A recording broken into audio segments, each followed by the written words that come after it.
All right, good morning once again to everyone. The time now is 9:10, and I believe that we're ready to get started. So, good morning to everyone. Thank you so much for joining us on today as we have our Applied Texas Advisory Committee meeting on this morning. We'd like to start with the welcome to know who's all here with us on today. So I'm Mordecai Brownlee. I serve as co-chair for this committee, Vice President of Student Success, St. Philip's College, Alamo Colleges. Rebecca. Good morning. Rebecca Lothringer, Associate Vice President for Enrollment at the University of Texas at Arlington, and I serve as the four-year co-chair for the Applied Texas Advisory Committee. Claudette Jinks, Director, College Access here at the Coordinating Board.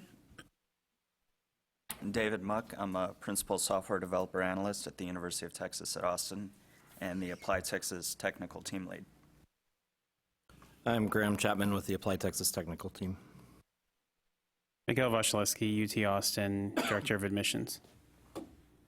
Dara Newton, the University of Texas Rio Grande Valley, Associate Vice President, Strategic Enrollment. Paula Arredondo, Executive Registrar, Texas State Technical College. Jamie Hansard, Interim Senior Associate Vice President for Enrollment Management, Texas Tech University. Leah Hickman, Associate Director of Admissions, Midwestern State University. And Zach Taylor, a lowly PhD student, University of Texas at Austin. And for those joining us on the call, please introduce yourselves. Tennille Richardson, Howard College. Good morning, Andy Taylor. Go ahead. Go ahead, Michelle. Michelle Walker, Texas A&M University. Hey, Angie Taylor, Director of Admissions at Sam Houston State University. Hank Murphy, Applied Texas Technical Team. Kevin Davis. Kevin Davis, Stephen F. Austin State University. Madeline Tolliver, Victoria College. Rebecca Griffith, Tarrant County College. Christy Urban, Blinn College. All right, is there anyone else joining us by phone?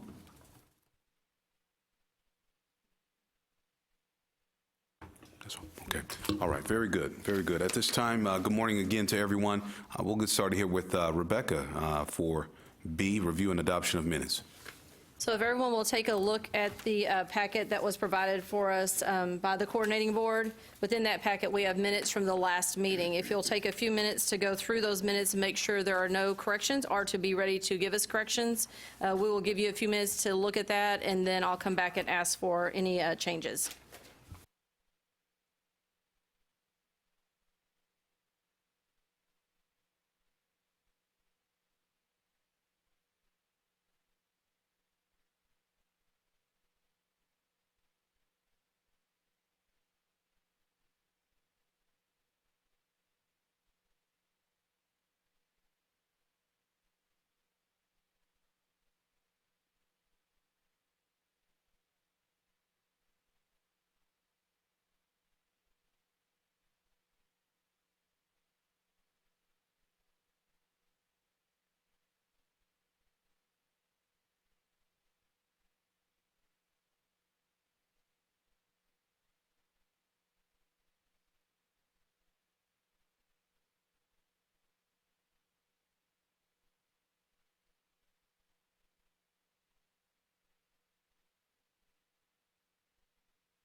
Do we have any changes to, or corrections to the minutes that need to be made?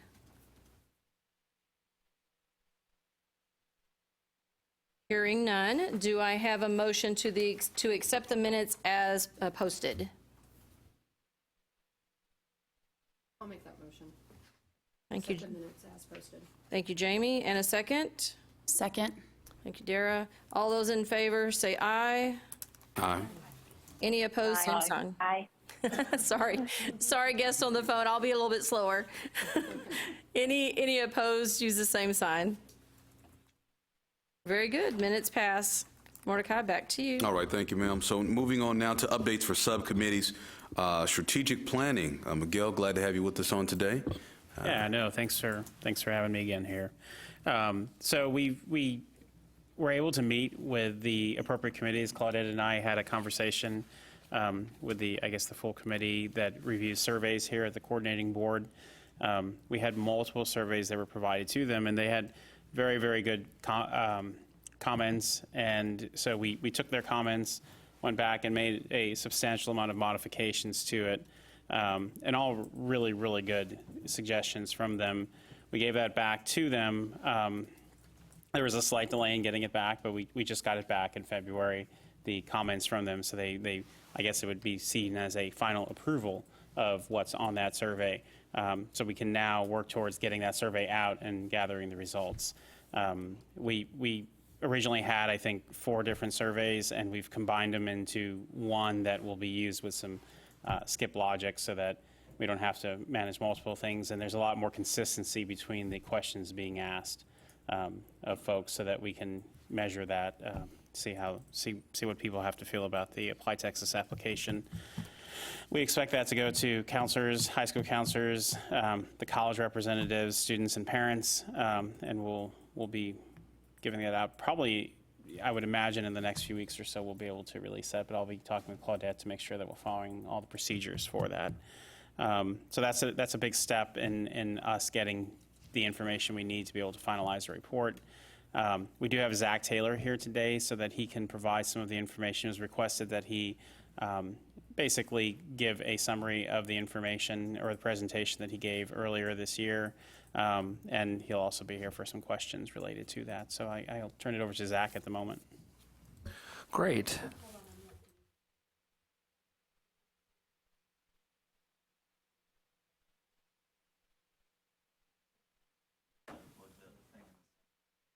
Okay. Well, as we're getting that sorted out, you do have a printout of the Apply Texas Exploratory Research Report. I compiled that just about a year ago. I went through 4 of the major college application systems in addition to Apply Texas. Went through Common Application, Coalition App, Universal College App. I did not provide comparative information with the UC system app, the UW system app, and the SUNY system. I did go through those state application systems as well. I'm trying to get all that information together because the application systems are very, very different. But I kind of viewed the Common App, Coalition App, and Universal App as like the Apply Texas competitors. So that's why I looked at those 4 in particular.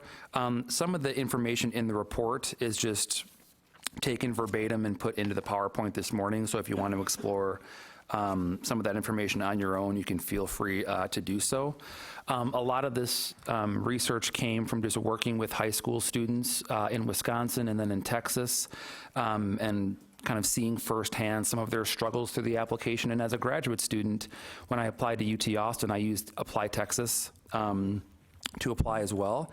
I thought it was a great application system, actually, and getting my PhD application finalized. But then after I went through Common App, Coalition App, and Universal College App, there are definitely some characteristics of those application systems that are very, very user-friendly and make the application systems very, very efficient. So I wanted to provide kind of a comparative analysis of those application systems. And I think does my remote work or no? Hold tight, my friend. If I can read lips pretty well, it seems as though we are not being we're not broadcasting correctly. Is that okay? So just hold tight before we go right into that presentation, just to make sure it can be seen. Absolutely, yep.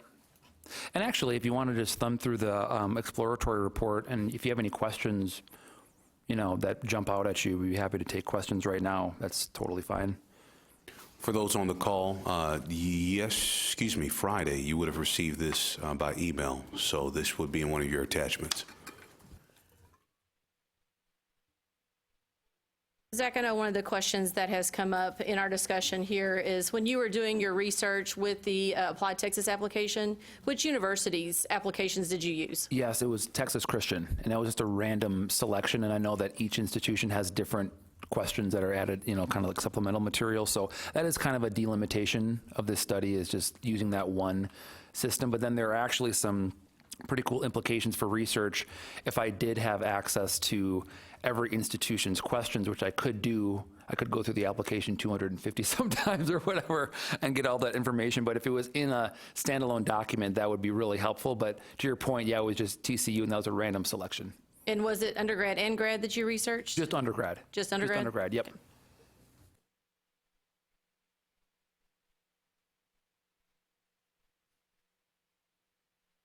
Yeah, do you want me to roll, Mr. Brownlee? No, we have this way. I can see it.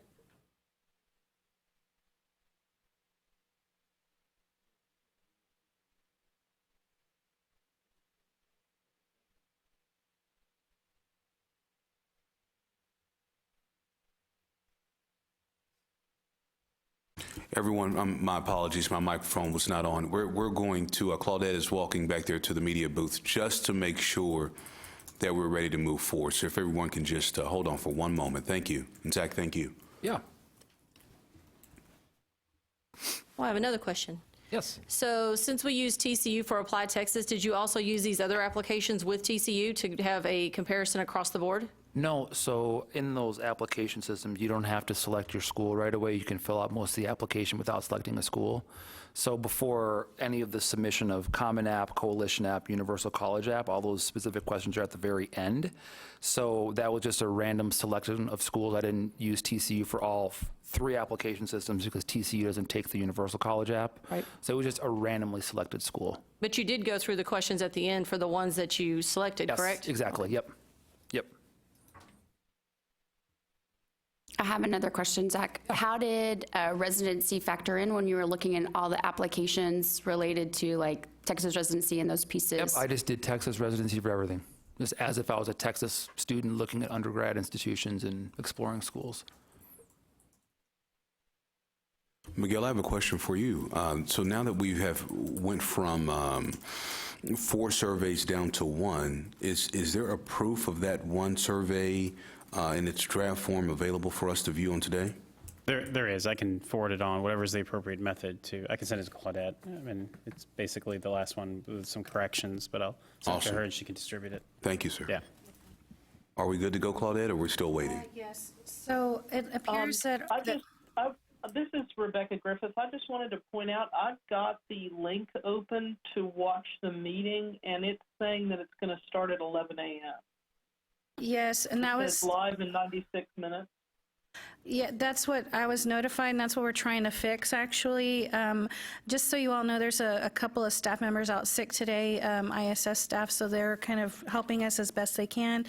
We have identified that that's an issue. We also know that if you go to YouTube, the broadcast is streaming currently. I think there's a correction that needs to happen with the link that's posted to our website, and I think that's the problem.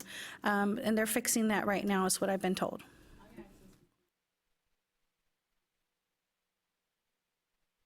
I'm getting emails as well, and so there's some miscommunication.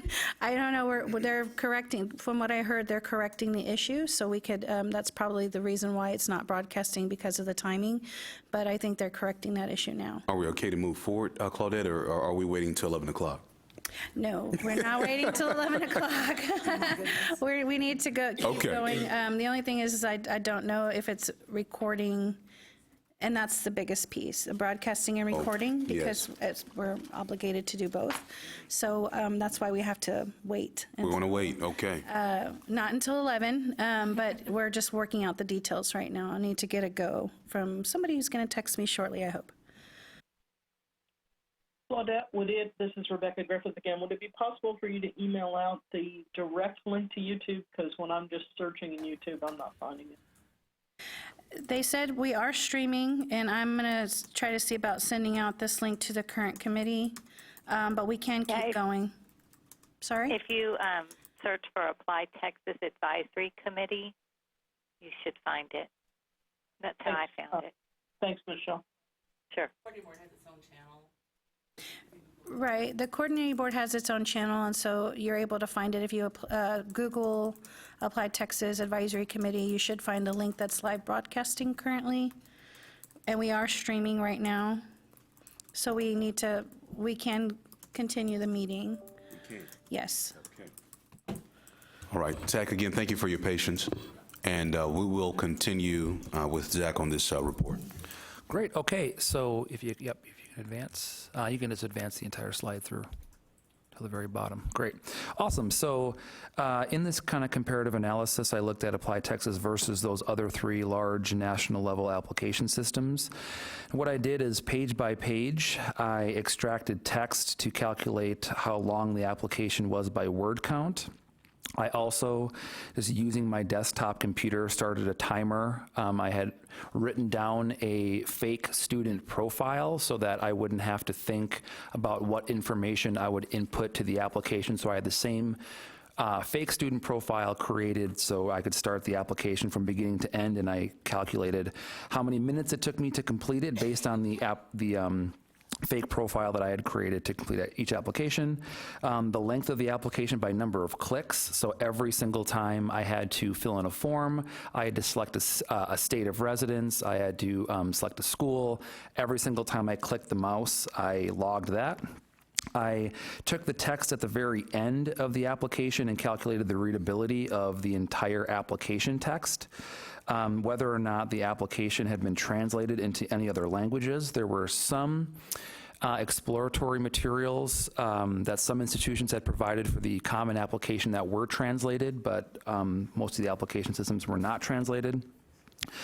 I also completed the same process on my smartphone. So I was using an iPhone 6s smartphone to see if the application was mobile optimized. And if it was, I went through the application through mobile optimization of that application. If it was not, I went through about the first half of it, and I would have to kind of zoom in and type in a fillable field. So it was much more cumbersome if it wasn't mobile optimized, but I did do that with my iPhone and then with an iPad.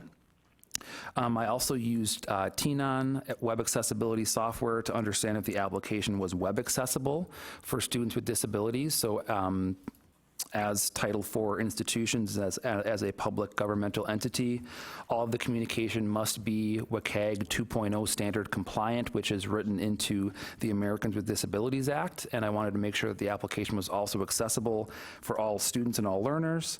And then I made a few other notes which may inform a better understanding of how each application system was subtly nuanced and different. And I wanted to add one quick caveat at the very bottom. If you could just type in, we'll click one more time forward. There you go. These are all current as of spring 2019, last application season. So I did not complete this process this application season. So just understand that any improvements or modifications to any application system may not be completely accurate to now. So moving forward, next slide, just descriptive stats of all 4 application systems. So Applied Texas was longest by word count and most difficult by readability level. However, it was a little bit less clicky than the common application, although it did take me the most time to get through Applied Texas compared to other applications. None of them were translated. Applied Texas was the most web accessible. That's partially to do with there are far fewer external links in Applied Texas. The common application, you have many different links to different resources that students can explore. Applied Texas is actually a pretty tight website in terms of how many options students have to navigate away from the application. And the more hyperlinks, the more web elements you have built into a website, the more opportunity you have to be web non-compliant. So Applied Texas was the most web accessible application. At the time, was not mobile optimized, whereas the Common App and Coalition App were optimized, both for my smartphone and for the tablet, which made it a lot easier to get through those applications. You can go to the next slide, and you can click all the way through. That would be great. Thank you. Readability levels, I triangulate 4 different readability levels to calculate overall grade level readability. We're all kind of codified back in the 1970s and 80s and have been cited literally tens of thousands of times, so they're pretty accurate to give you a baseline measurement of grade level for English reading comprehension. So for instance, if a text is computed at a 13, it would take roughly 13 years of English language instruction for a native English speaker to read and comprehend that material to 75% comprehension. So going back to the last table, and that's in your printout as well, anything over the 14th grade reading level would be considerably difficult for an average high school student. And to give everyone some context about literacy levels in this country, the average U.S. adult reads and comprehends at about the 7.5 grade or 8th grade reading level, which is why magazines like Us Weekly and People are very accessible to a wide audience and are very widely read, because they are written at about that 8th grade level. The Common Application and Coalition app did not require social. I know that Apply Texas does not as well. I was a little bit unclear about that as I went through with Apply Texas. I can't remember or not if in that fillable form, it asked me if it was required in parentheses. I'm not sure if it was, and anyone can correct me if I'm wrong there, but I did know that for sure the Common App and Coalition app, I could complete the entire thing without entering my Social Security number. The Coalition app was the only one to include a tutorial at the very beginning. It actually prompts you if you want help with the application. It was a little short kind of video that brought the application time to 45 minutes. All the applications were completed using high-speed Wi-Fi. Another point I want to mention about that, though, is that 300 megabytes is pretty fast, and in some rural areas of Texas, internet speed is just not accessible in some of those areas. So depending on how large by megabyte or megabit the web page is, it might be a lot more difficult to actually advance from screen to screen. So something I wanted to bring up is understanding how small each page could be and how quickly students could actually get through the application by internet download speed time. I think that's an important thing to understand. There have been a couple studies that have explored different levels of Wi-Fi speed in urban areas, and in areas with slower Wi-Fi speed, it tends to be low-income communities of color who have been historically marginalized from higher education. So understanding that internet speed in these processes does matter, and understanding that not all students have access to the same quality of internet. And then, as I mentioned earlier, all applications, if you can click one more time, all applications were analyzed using TNON, and I linked that there. It's a really robust web accessibility software. It's used by thousands of businesses and institutions of higher education across the country. If you could advance, thank you. Just in-depth statistics in terms of web accessibility. I also have this report. There were 97 web accessibility errors on the landing page. Not all of those would entirely restrict access to the application, however.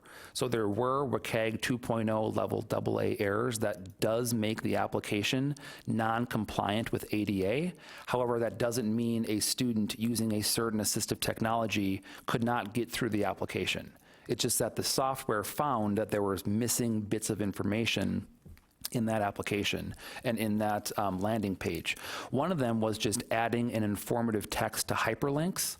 So one of the errors, and I have the Apply Texas application pulled up on my computer right now, there's a menu item on the very top that says About Apply Texas. All of those hyperlinks should have a description of what the link is and where the link would lead a student. So the hyperlink should be titled About Apply Texas with some kind of informative title, and then descriptive text about, if you click here, you can learn more about the Apply Texas application. There needs to be 2 pieces of information embedded into the metadata of that link, and there was some missing metadata in those links. So again, a lot of those errors would not restrict access to the application, but if a student with a disability was using an assistive technology and could not access that information, it would likely be deemed non-ADA compliant. And there are hundreds of ADA compliance lawsuits across the country right now, institutions of higher education not facilitating equal access to information for that population. So just something to be aware of. If you can continue. Yes, the landing page, this is just the readability stats of the landing page. Although there aren't many sentences on that landing page, all of them are pretty long.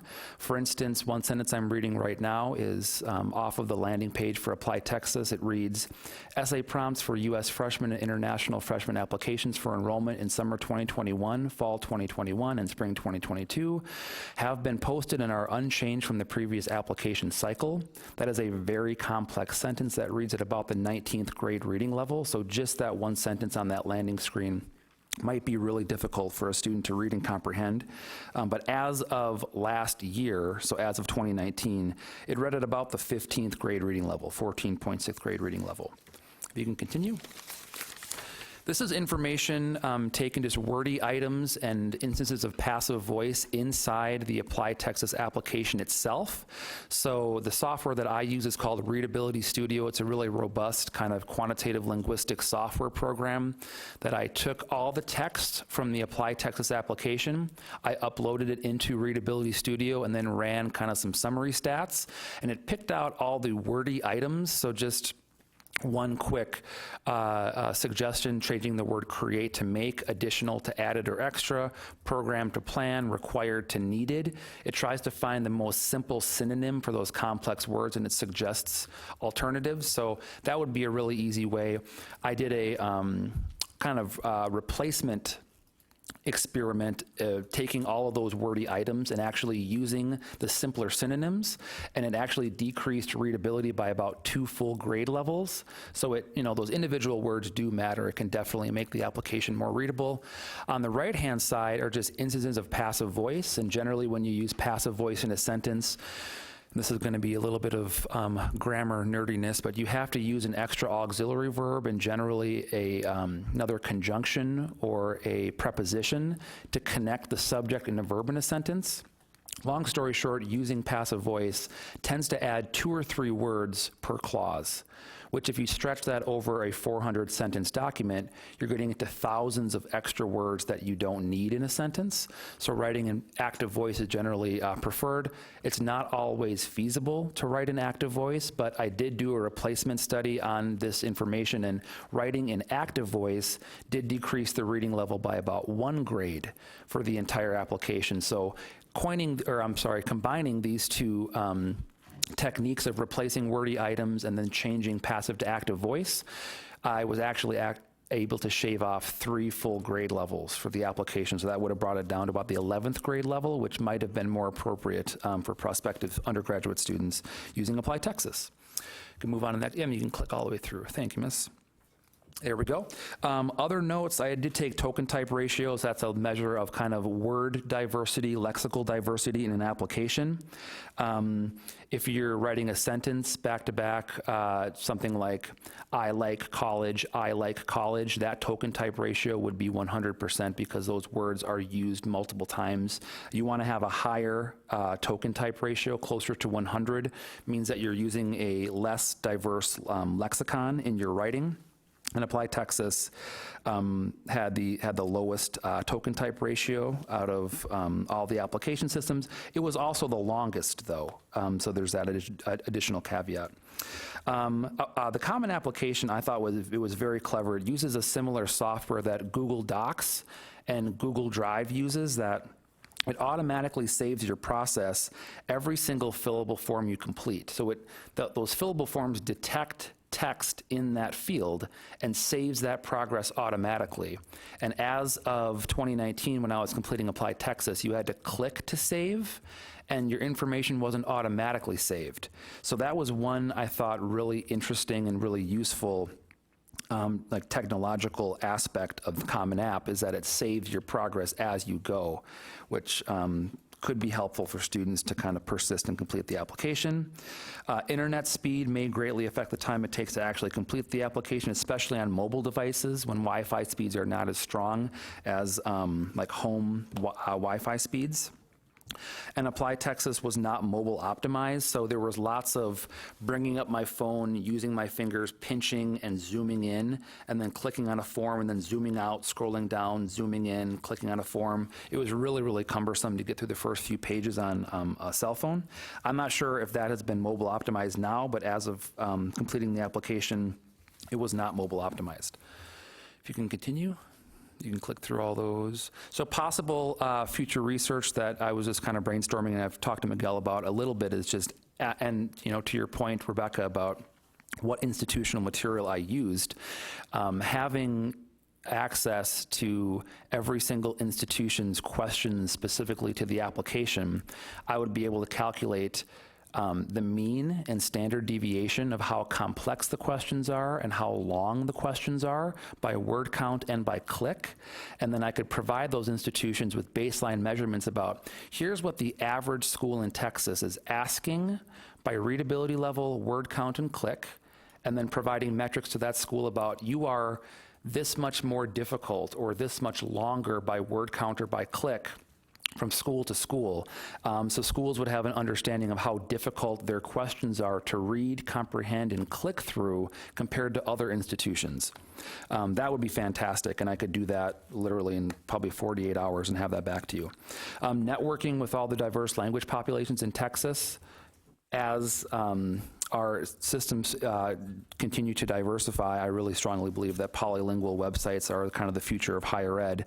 I have a colleague, Chris Doran, at the University of Virginia, the flagship, and they just translated natively all of their financial aid websites into Spanish and into Chinese, and he worked with native speakers on campus, actual undergraduate and graduate students, to translate all that material. You're slowly starting to see translated websites. Washington State University as well translates their entire financial aid website into Spanish, working with those language populations so that everyone has access to that information.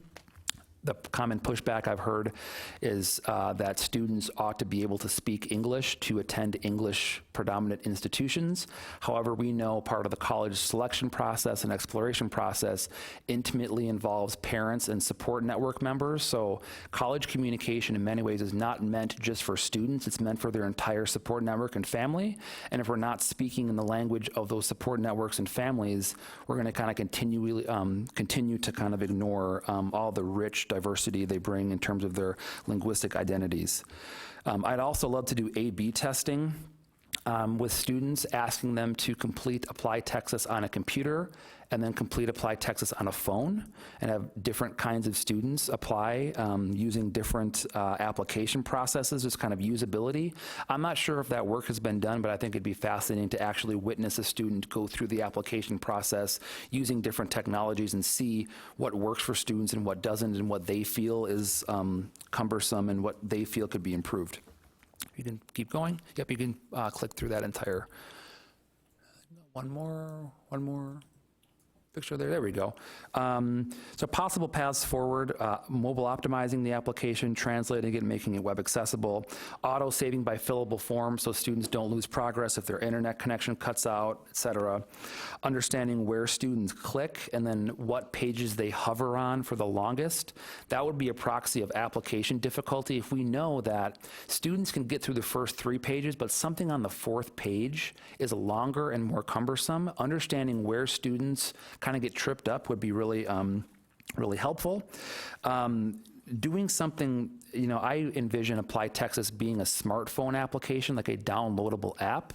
That way students could download Apply Texas and then create a profile, like as they would create a Facebook or an Instagram profile. And then institutions and the coordinating board could actually push information to students, not through email, through their smartphone, and engage them in the application process. For instance, if we knew that hypothetically, the 4th page of the application is cumbersome, and a student stopped out of the application on that 4th page, the Apply Texas smartphone app could actually push them a notification to say, hey, we noticed on page 4 you stopped out. Do you need any help? You can contact, some sort of push notification to help a student persist through the application.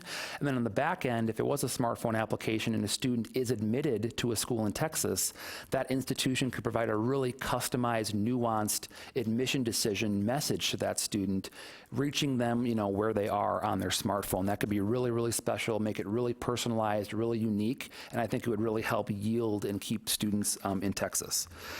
Integration with other data systems. We know that students are putting information onto so many applications, and that students are also asked to complete other applications as part of their college onboarding process. Don't know if it's possible, but getting API access to other application systems so that the Apply Texas app could integrate with other applications and actually extract personal information and autofill it into the Apply Texas application. Don't know if that's possible, but that might be trying to kill more than one bird with one stone. And then voice commands, integrating more kind of advanced technology. Could a student, be prompted to complete the Apply Texas application on their smartphone using voice commands, going back and forth with Siri or something like that. There's also a few smartphone apps. They're mainly fast food apps, like the Zaxby's app. One of my favorite apps is the Zaxby's app. And Zaxby's, when you sign up for a profile, you can actually have them send you text messages, and they can ask for your information. So they might ask for your email address. You can text Zaxby's your email address, and that gets integrated into your Zaxby's app profile. So imagine if a student started Apply Texas on their smartphone, and they could text back and forth with the application. The application could ask them, what high school are you going to? The student could type in their high school, text it back, and it would autofill into the application. That would change the game in college applications and college admissions, because students would be having that conversation. It would be very personal for them to go back and forth with the school. Although I'd love to ask students about that. Would that be too intrusive? Would students not be into that? But I think it'd be a really interesting thing to explore. So that is the end of the presentation, and I did work a little bit with Miguel in talking about some of this information and sharing this with you last summer. I don't have a lot more to add other than this, but I have explored, like I said, other state-level application systems. The UC system application was recently updated a little bit, as was the SUNY system application, but if I can take any questions related to anything in this report, and if you have any questions about what I've seen in other application systems, I would be happy to comment and take any questions. And thank you so much for having me. Thank you for the information, Mr. Taylor. So many thoughts are swimming through my head right now. First question, when you presented this information previously, just for all on the call and all that are here with us today, who did you share that information with, and when did you share that information? Yep, so after I completed this report, I sent this, I think, to Sarah, so Miguel's assistant at UT Austin, prior to the last summer's meeting. And in terms of this kind of proprietary research, this is not published. I have specifically not sent this to a journal. This has not been disseminated publicly in any ways other than sharing it internally with Miguel and the Apply Texas team. So this is not part of a paper or a research project. This is just strictly for this group. Understood. And Miguel and anyone else that's had this information, can you all share with the body what has been done with this information since it's been shared and received? Well, so it's just been shared with the committee, with the subcommittee, and the idea is to provide a thorough analysis based upon not just this report, but also the survey that we're sending out to folks. So the idea is that this ends with a report that suggests all the different pieces of information we've been able to obtain, and then that gets provided to the committee for recommendations. Understood. Additional thoughts? I have a question again for you, Zach. Yeah. Based on the research that you've done, I'd really like you to go back through and bullet for us the things that you think we need to do to Apply Texas to get us up and equal or slightly above. I know you have some really innovative ideas, and I love them. But what do we need to do with Apply Texas at this point to actually make it the premier user-friendly application that you saw? Yeah. First, mobile optimize it and make it a little shorter. It would be really, really helpful before giving any kind of concrete action items to have access to everyone's supplemental questions as part of the application to give them a baseline of what they're actually asking. Because in going through it, I remember when I presented over the summer, going back through the application, I explored a few other schools. I went through like Sam Houston's, UT, a couple of other different schools, and the questions are pretty different from school to school, and that would add quite a bit of difficulty depending on where a student's applying. So in an ideal world, it would be mobile optimize it, making it a little bit shorter, making sure that those fillable forms auto-save so that students don't lose their progress, so auto-saving the application, and then trying to norm as best as possible and standardizing the application. I hate to say that because I know that institutions want to ask their own questions because they have very specific enrollment management processes that they need certain pieces of information. But if the application really was as standardized as possible, I think students would be able to get through it more quickly because they wouldn't have to have different pieces of information depending on each school they're applying to. I know that's kind of like painting with a very broad brush, but there's a reason why the Common App has been so successful is because it is, I would argue, the most standardized application, and that if you complete it, you are basically going to spit that out to as many schools as you want, and that's it's really powerful. And Apply Texas has the same capacity. It's just that the little bit of hurdle is all of the institutional nuance in the application. So kind of to summarize, mobile optimize, save those fillable forms, and then try to consolidate and standardize as much as possible, or as much as folks are willing to kind of negotiate on. Additional thoughts? So this is Rebecca Griffith on the phone, and I wondered if you looked at the state of North Carolina at all.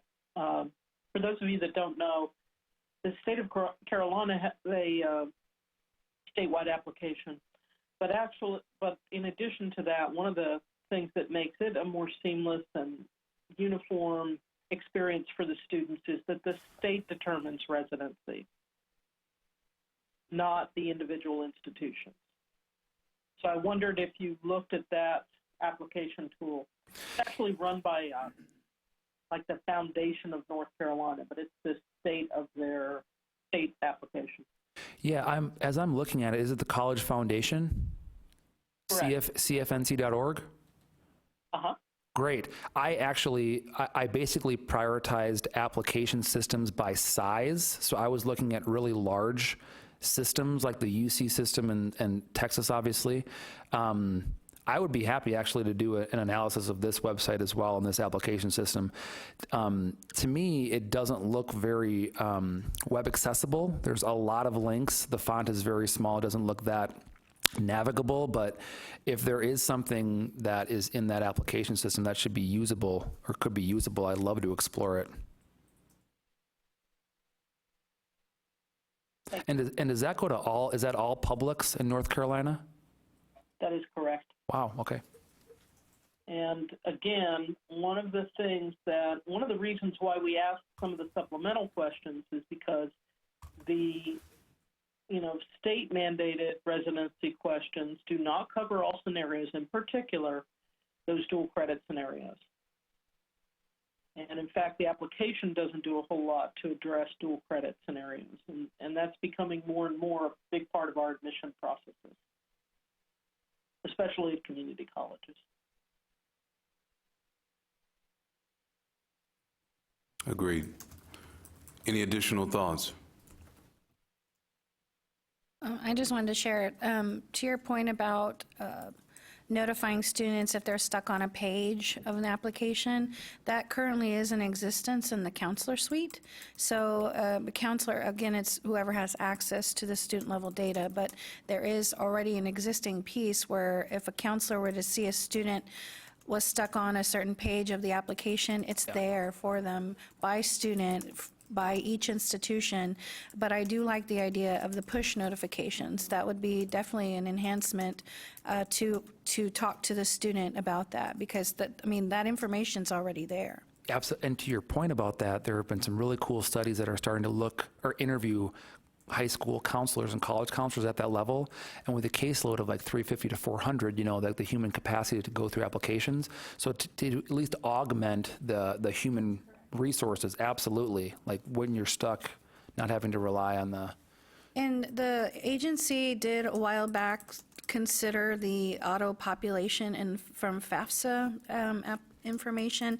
There was some discussion in early work several years ago on that, so they had explored it. I think it just dropped because due to funding availability or exploration of funding. But I do know that there have been discussions about that as well. okay, cool. I also wanted to add that colleges also have access to see where a student has stopped in the application process. So it is left up to the individual college and universities, but many of them have communication plans that go out and remind a student that they have started an application but haven't completed it. So that's also available. It's just, Okay. I agree with you too. I love push notifications, and I think that would be fantastic. And Claudette's right about the FAFSA. We've also talked about College Board. Integrating with College Board so that students can automatically reach out and get their test score sent. Yeah. There's been some discussion there about the pluses and minuses of bringing in basically a for-profit organization into our application. So that's where that's kind of stopped at the moment. Okay.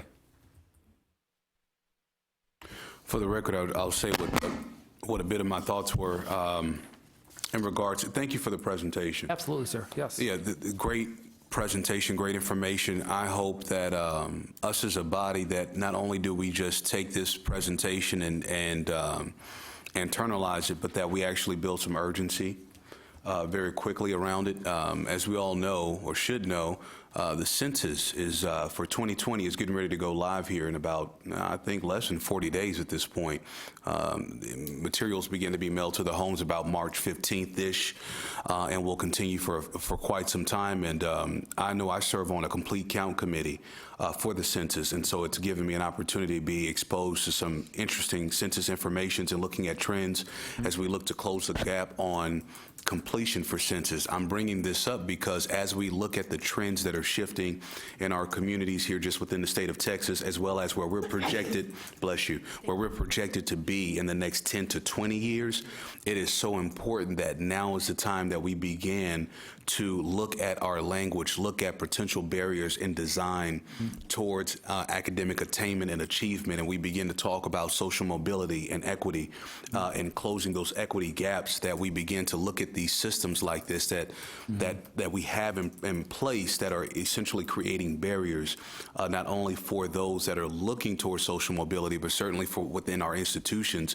as we look at wanting to increase the FTICs, wanting to create more opportunities for folks to have continuing education if it is for a community college or something of that nature. And so it's very timely. I'm hoping that from an urgency standpoint, perhaps colleagues, please kick in what we can do. I know that we've got the survey that's about to roll out. Miguel, I believe that you're emailing that information to Claudette, so I look forward to seeing what the language is on that. But I think that in order for us to be a part of the change that needs to happen within the state and our institutions, that we need to figure out how to create a plan of urgency and development towards just leveling off the readability, right? That's just one start, right? Along with the mobile use, right? Along with these other things, not only to make us more competitive looking at another entity, but to just meet the demands and the charge of our communities and their needs. And to your point earlier, Mordecai, this presentation was this past summer, so it's been a while. So we know there's been some development with the new rollout of Apply Texas and AWS, which we'll be hearing from later on today. So there might be some things that might be addressed. And then there's also the survey that we're continually looking at how to improve the application. So I think we're making some good directions in the right direction anyway. But I'll go ahead and turn it over back to you guys. This is Michelle. I just had a comment. It seems to me that we really need to look at changing our model for Apply Texas, where we get in line with some of the other apps and we do the common info first before you have a student choose a school. So that would allow the student to fill out about 75% of the app before they have to answer the questions related to an individual school. And it seems like if we were to go to an Apply Texas app model, which I think was really interesting, you would have to do it that way, it seems, rather than having students choose their school first and then begin to fill out the app. So I was just wondering if we're moving in that direction or if that's still a decision that's yet to be made. So we're definitely looking in that direction. Several of these are recommendations that we need to talk about as a committee and make a game plan. So I'll start with just a couple of concrete clarifications. We're going to hear more from David. So first, the SSN is on the current application as something that people can fill out. It is not a required element. I know there's been some confusion about that. And the sort of low-hanging pass of this, like making this, more accessible, easier to use on a phone, doing autosave on the forms, those are all things that we're working on for this current cycle that we're, putting up this summer. Things like rearranging this to have more of a profile, getting the language more in control, looking at a phone application or whatever, translating, those are things that require a lot more investigation. So certainly the part of this that can have an immediate impact, we are incorporating into this current cycle. Great. And, Mr. Brownlee, to your point about talking with our communities and making the application the best for Texans, something that Miguel brought to the table was doing these surveys and actually, asking students, parents, counselors, what do you actually want? And in networking with other enrollment management folks in other states, there doesn't seem to be that community outreach to get any kind of input into the application. So the foresight in doing that is excellent. So I think when the app does roll out, having, actual stakeholders, parents with kids who are going to apply to schools in the state, what's best for them, that's fantastic. And I've heard of no other state that does that, to my knowledge. So that's a really excellent competitive advantage. Any additional thoughts? Awesome. Thank you very much for this information, Yes, sir. Greatly appreciated. Now it's time for a subcommittee update with the communications team, so I'll jump right into that.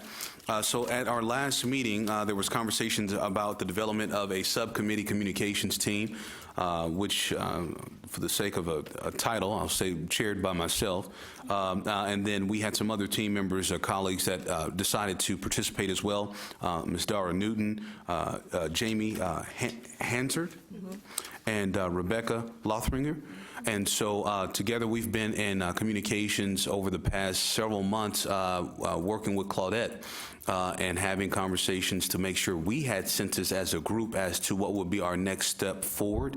So Miguel, that kind of goes into my question about the survey, because us as a subcommittee, what we were looking to do to support the work of the survey was looking to build out, I'll say, a template, if you will, but to make sure that what gets emailed out, that we have some information that's being shared to the constituent as to the purpose, our commitment towards creating a better experience, Apply Texas experience, and making sure that there was just some supportive language to go along with the introduction of the survey to make sure that we're providing a sense of purpose behind and value add to it. So that's what we all agreed that then would be our first initial value add to the committee as a subcommittee to create that. So we look forward to partnering with you and working with Claudette to see. I think that Claudette in the midst of the past few weeks had been working with her constituents to find out a means in which there would be a usable template that will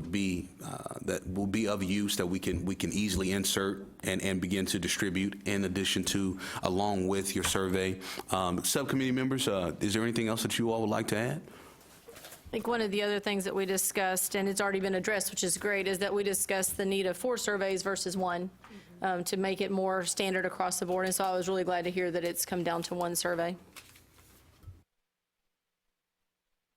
All right, so that is essentially our report. Are there any questions about any information that I've shared? All right, very good. Now we're going to move over to Ms. Paula Arredondo, Texas State Technical College, Harlingen, in regards to the logic of residency questions. Good morning. Thank you. So the committee met on February the 12th, and we evaluated the request to add the 3 additional questions regarding residency that would help institutions evaluate and determine residency when it comes to parent information. After we evaluated not only the questions, we also evaluated the logic when it came to the assessment. It was determined by the committee that we could not find any issues. As a matter of fact, we felt that adding these questions and making them mandatory would actually benefit the student and provide more clarity when it came to residency determination. So the committee agreed and approved to add these 3 questions. That's it. Go ahead, Rebecca. Go ahead. Paula, could you remind us of the 3 questions?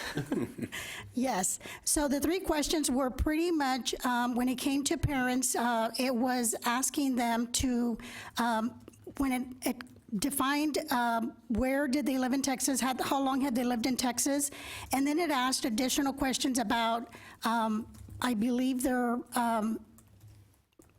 job was one of them. I think it was employment. Establishing a business, I believe. Establishing a business.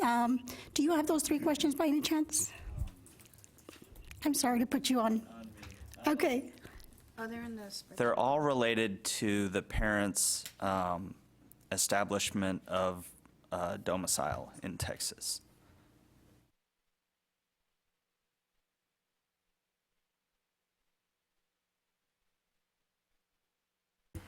Is there any additional conversation, actions that need to occur at this time?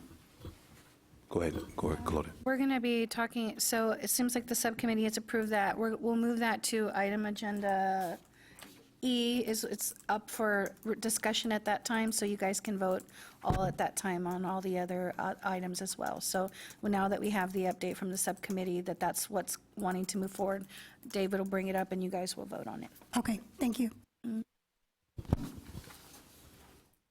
All right, thank you all.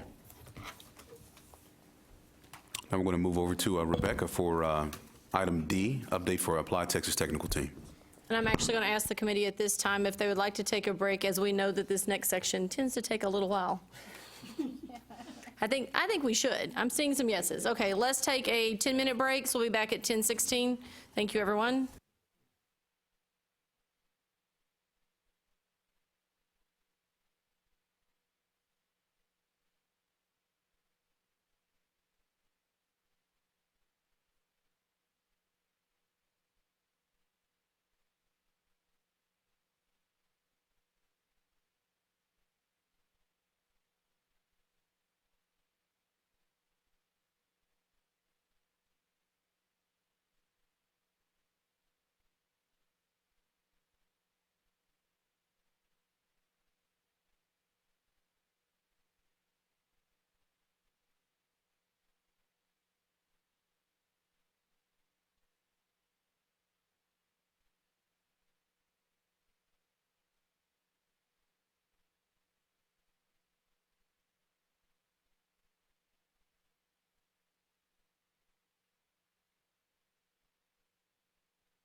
All right, everyone, it is now 10:16.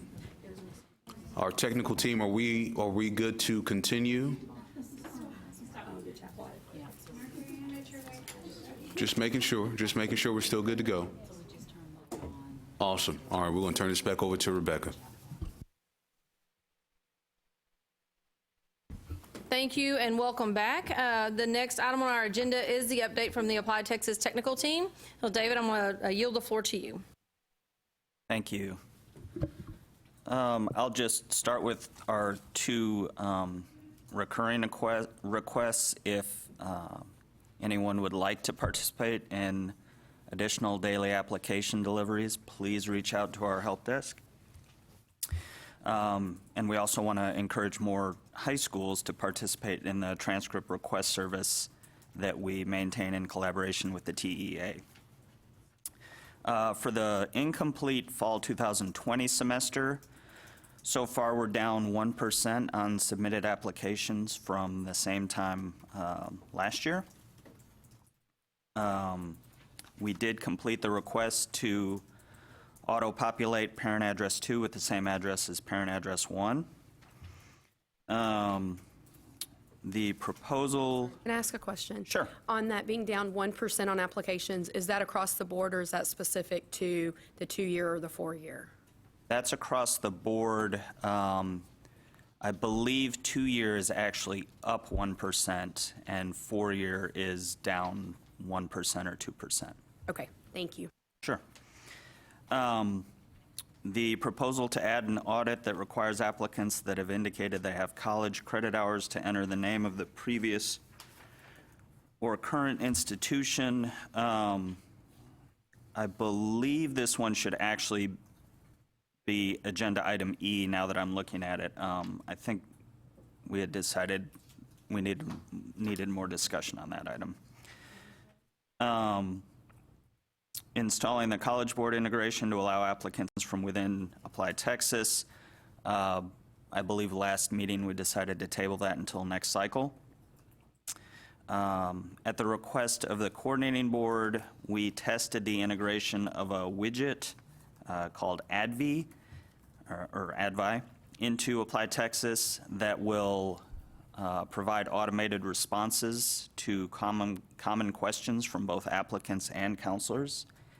And I believe the timeline is still early May to add that, and that'll be a very easy add.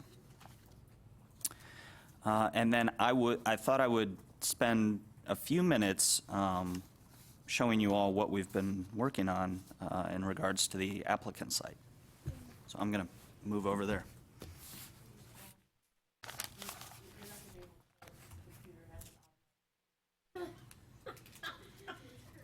So to inform you all on where we are right now, David was ready to tee up his presentations. However, the computer has decided otherwise and is now updating itself.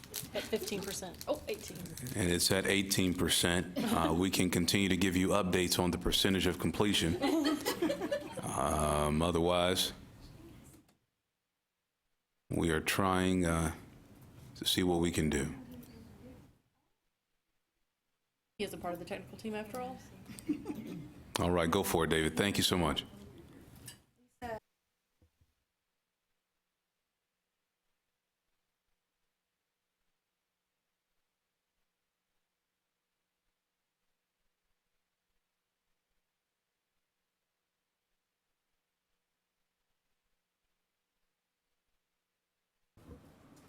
Thank you.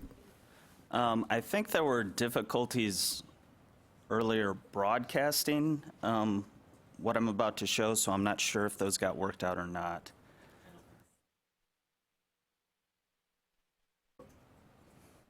So this is the new homepage. I think it's up in front of you all right now.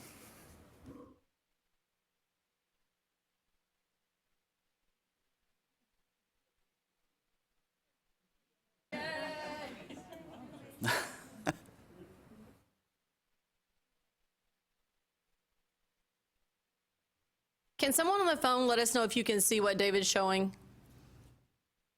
Hey, Rebecca, it's Angie. I was actually just going to say there's a lag time on the YouTube video. So we can see you guys right now, but we won't be able to see the screen for probably another minute or so. Oh, wow. Okay, that's too bad, because you're going to be really impressed when you get to see the first one. We'll have a delayed reaction. You'll know when we can see it. I'll say, yes, please let us know when you start to see. Hopefully it'll be a little bit quicker.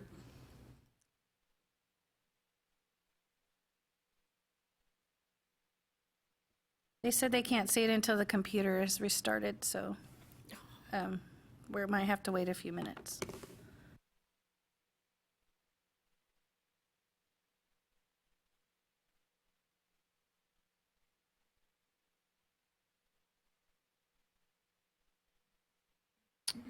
This is what it would look like on an iPhone 6,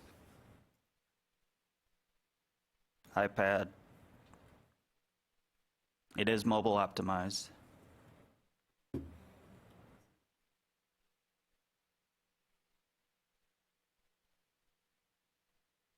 We are going to try to get the camera to actually show the screen. We're also, Claudette has logged in, and we're also seeing the delay now by actually, yeah, a good minute, minute and a half. So, David, does that mean that students are going to answer my criminal background question correctly now on their iPhone? I hope so. Killing me.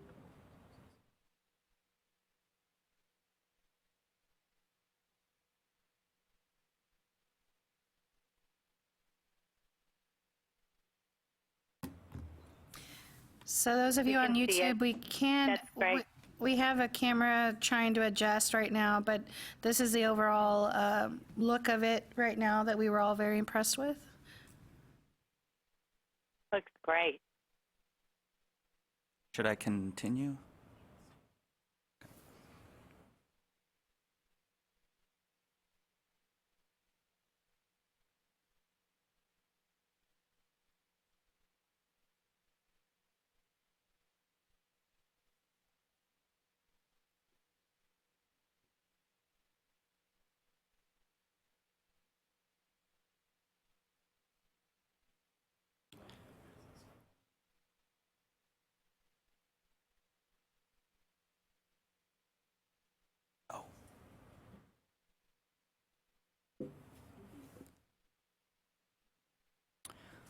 So one thing we did is a lot of the text of the questions we've moved to the explanatory text and help text. We've moved to mouse overs to try to make the form more readable. Michelle brought up earlier moving more of the common parts to the initial profile. What we did was we looked at all 9 application types and we grabbed everything that was in common across all 9 application types, and we've added that to the initial profile. And we plan to keep it there and not present the same information to applicants twice. So we think that'll shorten the actual application significantly. Some of them will be extremely short now.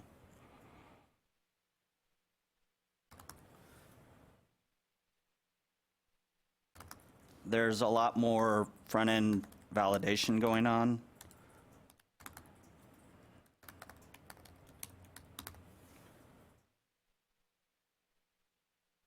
We've also broken up the profile into 10 smaller sections. And we added a date picker as well for a lot of the date fields.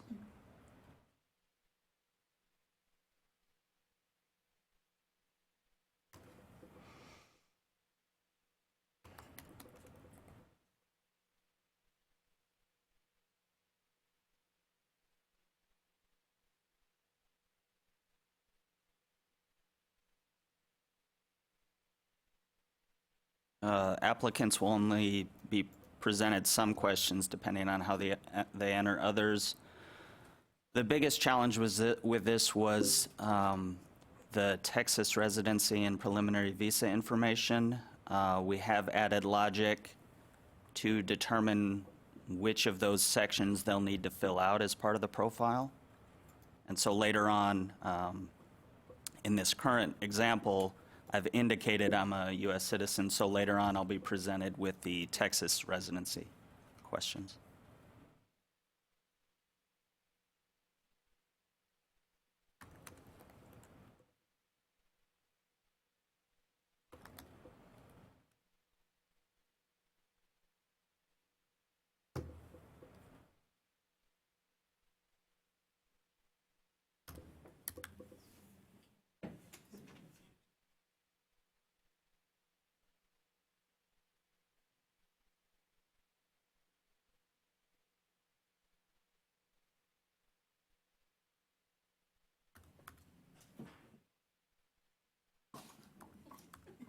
Better? Look, I turned off some light.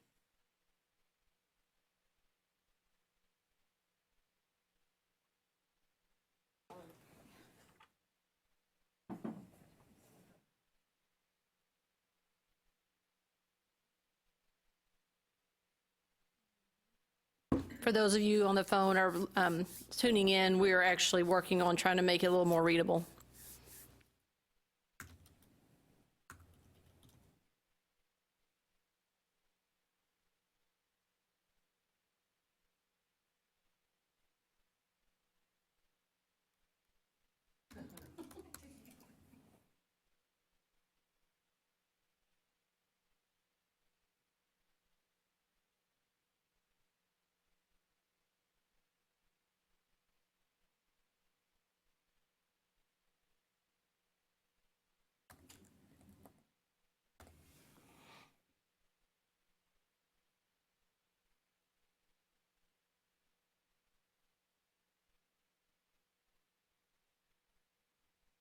Another big change is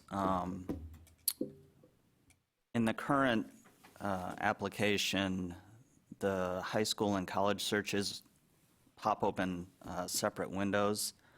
We've changed that so that the search is in line. Oops, I can't type, sorry.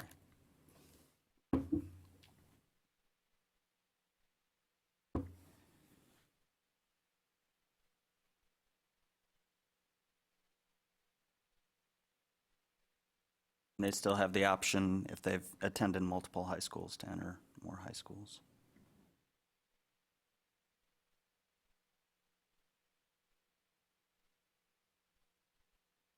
It works the same way with colleges.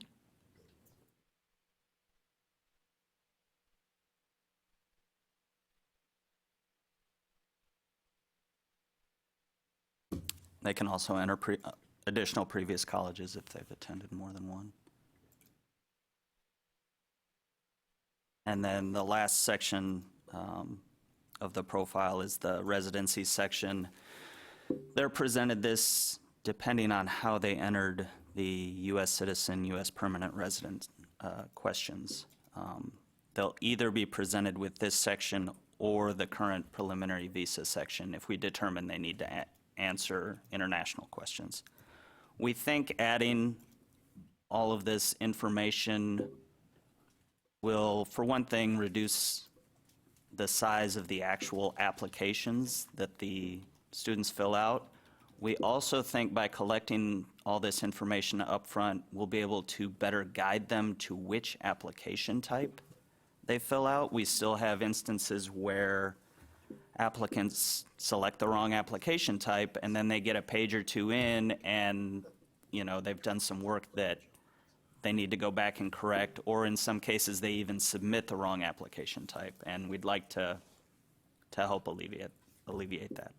David, from what I can tell, these questions, at least that first three, really get at House Bill 1403, which is, I get that. Can you go to what the actual questions are that would lead down this tree towards residency that you were referring to? You said based on how they answer the initial questions. Can you show those to us? Sure.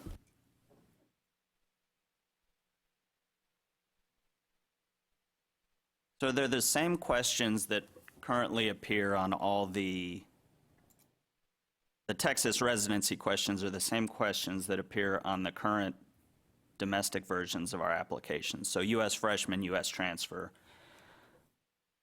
The way we currently determine what application type they should be filling out is we give them some guidance. We have a page that says, here's our application types and a brief description of each. Once they get into the application, if they answer the U.S. citizen questions a certain way, we'll return an error message if they've selected the wrong application types. So what we've changed about that is on this page, this is page 3 of the profile, if they either indicate that they're a U.S. citizen or that they hold permanent resident status,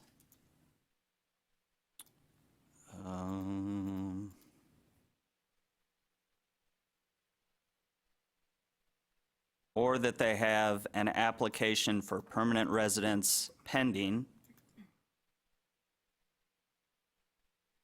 or that they've lived in Texas for 36 consecutive months. If they answer any of those questions in the affirmative, then we've determined they need to answer the Texas residency questions. If they answer them all no, then at that point we've determined that they need to answer the preliminary visa questions because they're an international applicant. That's all based on our current logic in the current system. We haven't changed any of that decision making. It's just where we've presented the information to them. Thank you, David. Sure.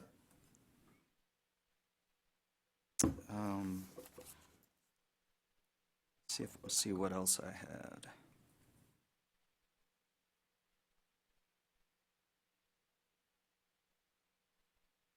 We are planning to add autosave.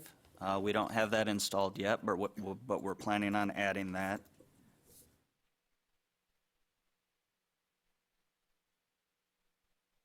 And I think that's all I had right now. I'd be curious to hear feedback and also show any of the pages how they'd look on mobile if you'd like to see that. So yeah, could you go ahead and show us a few Sure. on mobile? Sure. So this is what it would look like on what flavor of mobile does anyone have a request? This is what it looks like Let's on do an it. iPhone 6. Let's do a phone, yeah. Okay.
I've got a question for you, David. Yes, So sir. thinking about the research that was just shared with us by Taylor, Mr. Taylor, excuse me, my question is the language. Have we done anything in regards to the language since his research was first conducted to help us on that readability scale now with the new format? Because the new format looks great. So the history of the Apply Texas actual question text since I've been involved with Apply Texas the last 10 years is that the committee has always been involved in the exact question text, so we haven't changed that. We've changed how it's presented. So a lot of the mouse over and help text, we've tried to make the form much cleaner for applicants, and if they need that information, they can mouse over some of the boxes, and we've still got that instruction there for them. But as far as actually changing it, we haven't changed a lot of that. Understood. Thank you. We'll be happy to if anyone wants to give us freedom to do so. Can we, in Section E, can we discuss that kind of authorization, Claudette? Let's make sure we do that, because there are some easy changes I think Zach's already identified that we could turn over for sure. Okay, or we could vote on. Thank you.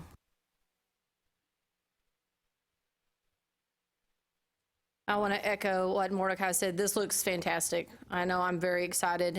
We've talked about this for a long time, so being able to see it in front, well, most of us can see it right in front of our faces at this time. Hopefully those of you tuning in are starting to see it as well. This looks really good, and I appreciate the work that you all have done. I also want to acknowledge what Mordecai was addressing, is that you've addressed several of the optimization issues that was identified through the research that Zach did already. And I appreciate that, because you've already looked at mobile optimize, you've already shortened it for us in some ways. Autosave is being added. The norm and standardization, we know across apps is going to take some work of the committees and the universities for agreement. And then we've just discussed readability. So I want to give you kudos for going ahead and taking care of some of those acknowledgments and getting those into this new product. Thank you, and we also want to, it's been a long process, and we want to thank the committee for your patience with this. So, we are hoping to push this out to our administrative users sometime in the middle of March, because we'd like to get some of their feedback once they start playing with this form. And we are currently moving to work on the application types. We feel pretty good about where we are with the profile and the questions we've included on there. Now it's the individual application types that we're working on. David, how will that communication roll out in regards to informing our constituents that, yes, go in, start using, this is what it looks like? How is that word getting out? Is it just going to be through the suite itself, the Apply Texas suite, or is it going to be an email, or what are we looking at? We'll probably, we've got a fairly active listserv, and so we'll probably email everybody. Looking ahead, we would really like to improve some of the communication tools we have involved in the administrative and the counselor suite. If we have technical difficulties, we'd like to be able to push those notifications out a little quicker. But we also want to make sure you all are involved in the decision for how that happens. And so I think Graham and I, one of us would love to be involved in the communications committee moving forward. Sounds good. And I know this is your agenda item, Rebecca. My recommendation would then be, if we not allow this opportunity to pass, to really scream to the mountaintops that you have a new format, and I don't know if the listserv is going to achieve that. Right. I feel as though it just quietly whispers to others that, hey, we did something differently, and go take a look. And you have an opportunity to really let some folks know the work that y'all have been doing. So, Rebecca, my recommendation would be that please, let's look at what we can do from a campaign conversation, even if it's an official email to the presidents and the administrators of institutions, that they know that Applied Texas now has a new student experience. Mordecai, I like the suggestion. I completely agree with you. Perhaps this is something the subcommittee could go ahead and start working on drafting to send out as I'm looking around, so that we can send this out to all of the universities and all the different methods that we know that we have. This is extremely exciting work. I know there has been a lot of discussion across the state and across with our users about what we can't do. I would love to show them what you've been working toward and what we will be doing very shortly, because I believe that we're on our way to definitely becoming the best application experience for the students. So this is a great idea, Mordecai. I think the subcommittee should take this on, and let's get it written before we meet next. Our next meeting is April 20th, I believe. So let's try to have that ready and approved for the next meeting. Yeah. Well, you know what? Thinking timeline. If they're trying to roll this out mid-March, we may need to see if there's a means in which to do an electronic approval of this committee. We can do that too. The March rollout, correct me if I'm wrong, David, that's to the admins though at the universities to start testing. It's not actually for use. Yes, correct. It'll just be to for the admins at admins. that point, because we still want to get a Yes. healthy amount of response from all our administrative users. Yeah, and I agree, but I don't think we want to delay sending out this update of this is what's coming. So, matter of fact, one of the things we could actually update is in March, the admins will have a chance to begin testing. But to give people an idea of here's what's coming, since there's so much talk across the state about Apply Texas and other applications and schools wanting to have their own application, I think they're going to be missing out if they don't look and see what's coming this summer. Rebecca, there may be an opportunity also at TACAC in late March that we might have multiple audiences there to be able to also give a brief update or to be able to share at that moment in time too. That's a very good idea. Do you know if we have a session at TACAC? I honestly do not know. Wonder if we could. Okay. I'll email Tony Sarda and see if there's a session. Perfect. If we don't, I also ask him if we don't have one, if there's any space perhaps to get one on the schedule at this point. And David or Graham, I would love to be able to give us a preview at TACAC, if that's something we can get a session, just to give them a snippet. You don't have to go through as much, but I'd love to be able to roll this out and get people talking about it. Is there anyone on the committee that's going to TACAC? I have another commitment, so I will not be at the TACAC conference, so that I can put a point of contact. Does anyone know? I was not signed up. Seems like it's the last weekend of March, but let me look. I have a couple of staff members going. Okay, thank you.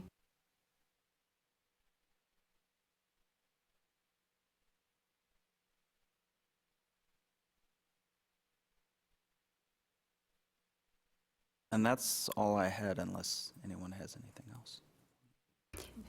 March 29 through 31. Thank you, Dara. Are there any other questions for David as he's wrapping up his presentation? It starts on a Sunday, just to be clear. It starts on a Sunday? Okay, okay. Thank you, David. I really appreciate the presentation. That was very exciting to see. We've all been thinking about it, but to have it visual was really fulfilling. So thank you for doing that for us and for all the work of the entire team. You've come a long ways and have done a lot of good work on your own. So really appreciate this. It's looking great. Thank you.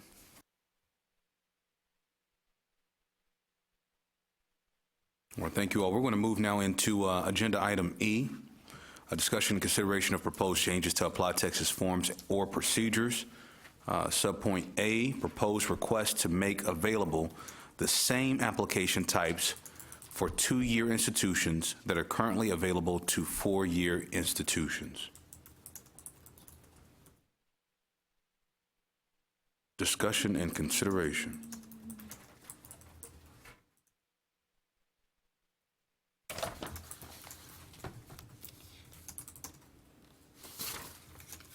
It seemed like the last session, this was one we thought more discussion was needed, and maybe once we had made the move to AWS, I think. Would this be something, and I don't like to have a bunch of subcommittees either, but this is pretty in-depth to be able to say we're going to make the same application. I don't know that all community colleges know what that means, because the same application, I guess we're talking about just the beginning of the application.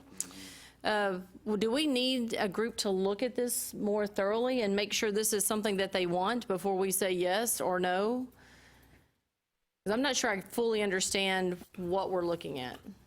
So This is Michelle. I'm not sure I understand what they mean by the same types, because certainly it wouldn't be appropriate to have a graduate application for a community I think college. I think that's along the lines of what it was, actually. I believe it's both international and grad, and that there are community schools now offering four-year plans. And so I Yes, think that are there community was colleges. Yeah. some further discussion needed.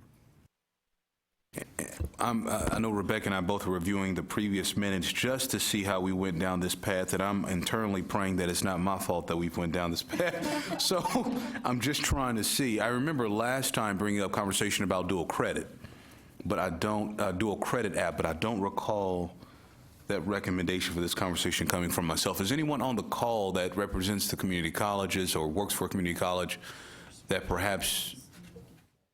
It was That's a what I request that came in through our administrative site. administrative site request? Did it have any additional? This is Rebecca Griffith. I don't recall what the origin of this was, because I don't know, other than the issue that some of the community colleges do now have bachelor's programs or are adding them shortly. So I don't really recall that. You said it came in through the administrative suite. What do you have that request? Maybe that'll refresh our memory.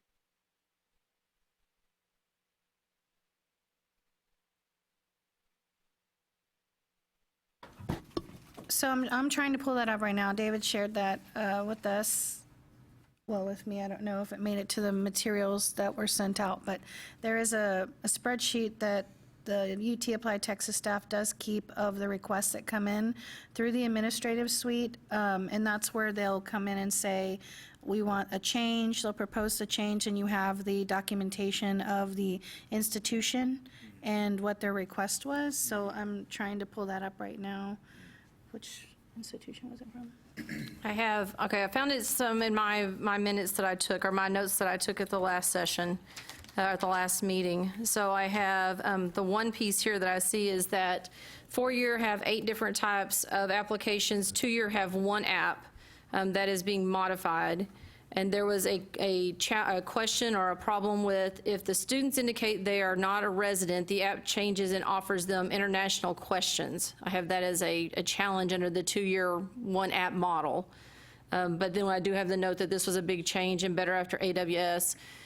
That's the only notes I took on that particular agenda item when we discussed it last time.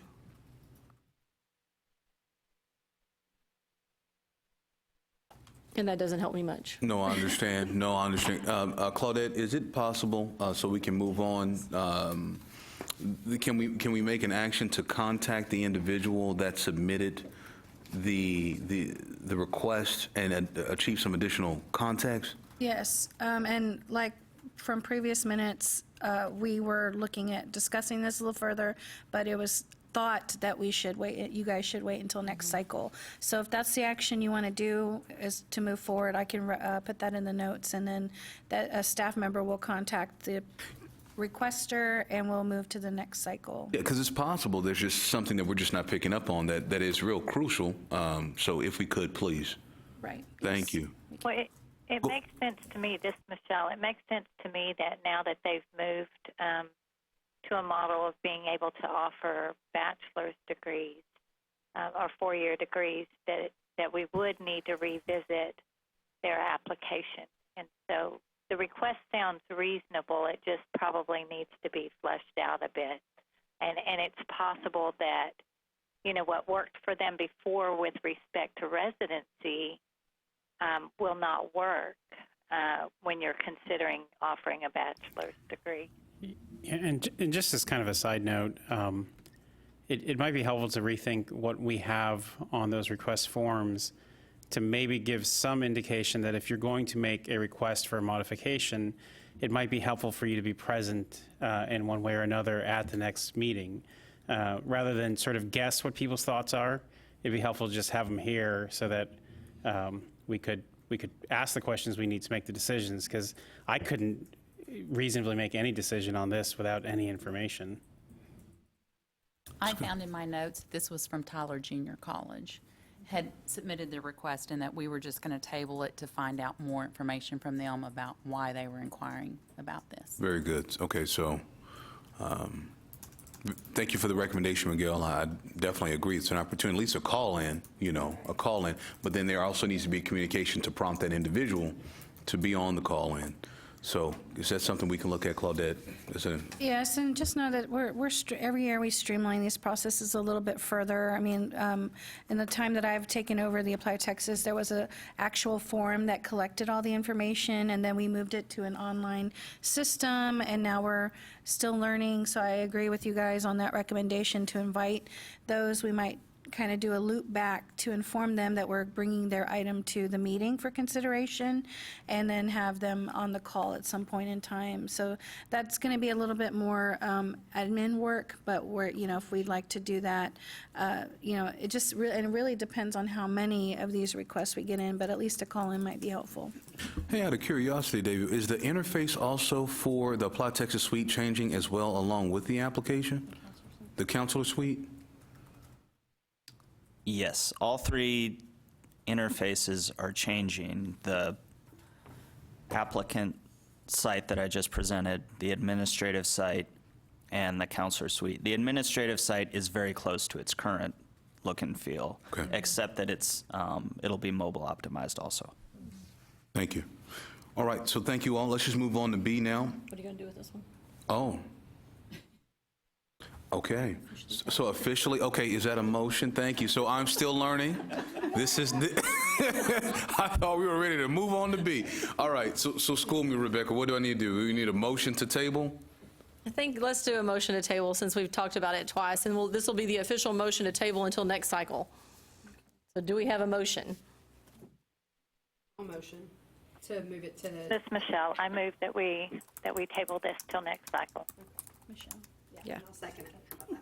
Thank you, Michelle, and we have a second from Jamie already, so thank you. All those that approve, say aye. Aye. Aye. Any opposed, same sign. Very good. This is officially tabled, and we will follow up with Tyler Junior College, and we will take this up again in the fall for consideration for the next cycle. Okay, Mordecai, there you go. Thank you so much. Process improvement underway. Okay, moving on to B now. Proposed request to require applicants to answer 3 questions related to establishing domicile in Texas. That was all those recommendations, so if you want to. Yes, that would be mine. And as stated earlier, the committee did meet, and the committee agreed that they found no issues, and they proposed that it be accepted. The 3 questions that we are discussing is question 3, if your parent or legal guardian is currently living in Texas, how long has she or he been living in Texas? Question 2, is your parent or legal guardian, what is the main purpose for being in the state? Question 4, is your parent or legal guardian a member of the U.S. military? Is Texas his or home of record? Yes or no? What state is listed as his or her military legal residence for tax purposes on his or her leave and earning statements? And then the last question, do any of the following apply to your parent or legal guardian? Hold the title, warranty deed, deed of trust, or other similar instrument that is effective to hold title to residential real property in Texas? Yes or no? Have ownership, interest, and customary manage a business in Texas without the intention of liquidation in the foreseeable future? Yes or no? These are the 3 questions that the committee approved. Okay. Are there any questions or clarity before we actually vote? I want to make sure, so we're voting to, they're currently part of the information we present on the parent or legal guardian. Applicants are not currently even presented those questions if they answer prior questions in a certain way. I want to make sure that we're still saying that holds true. It's just if they are presented this section In that case, these three will be required. That is correct. It's only if they're presented with that. Great, thank you. One concern that I have is talking about the readability. I'm concerned that those questions, the way they're phrased, would not resonate with a 17-year-old. What opportunities do we have in regards to the readability? Is it possible to where the committee can work directly with David's team in regards to the readability before it is taken up and approved? Is that a possibility, or do you all, what are your thoughts? Well, I think with respect to these three questions, what we were asked to look at, we need to approve adding these three, and then readability is a whole nother issue. We need to discuss readability with respect to the entire app. And with respect to residency questions, I think we are constrained a bit. We would probably need approval to make any changes to the residency questions. That's what I understood in the past. So if I understand, by approving, it has to be implemented?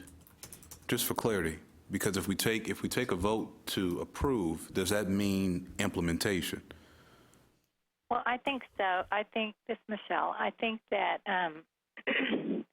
we add these questions. Basically, there's the same questions that exist in other apps. So it wouldn't be reasonable for us to edit the question in one app and not edit it in the other. So I think we add the questions to the app, because that's what we were asked to do, was to consider adding these three questions based on them being present in other apps. And then we look at readability, and maybe that would get done before the next cycle as well, but that's my thinking. I believe it was the process rather than the language that you guys were reviewing, correct? That is correct.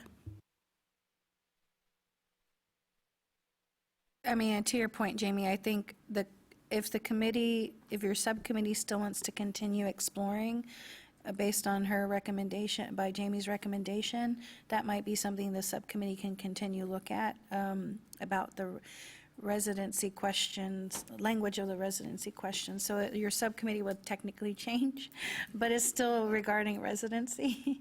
It would become, I think, more readability. And to Michelle's point, if you're exploring just those questions, you're exploring the entire readability of the Applied Texas application, which would probably be a lot longer process. So I think you're correct about voting on the logic right now, the process rather than but we'll make a note of that, and it'll probably come up again. And just to be clear, my reasoning for that questioning is I just didn't, especially with the presentation that we just had, and knowing that these questions are going to be answered by a specific population, that we create potential barriers. But if I understand correctly, this is more about process than language. Okay. All right. So at this time, are there any other additional questions for clarity before we take vote? I have a question. So in the addition of these three questions, how does that change the process? I guess I'm missing a piece here. So we're approving the three questions, but how does that change the process if this is a process vote? Am I all by myself on this? No, you're not by Okay. yourself. I just didn't want to be the barrier.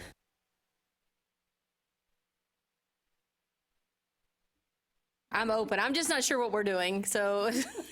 So right now, if they go down a certain path, I don't even know if I'm answering the right question. Applicants are presented with these questions. They are not currently required to answer them, though. And that's what this request is about.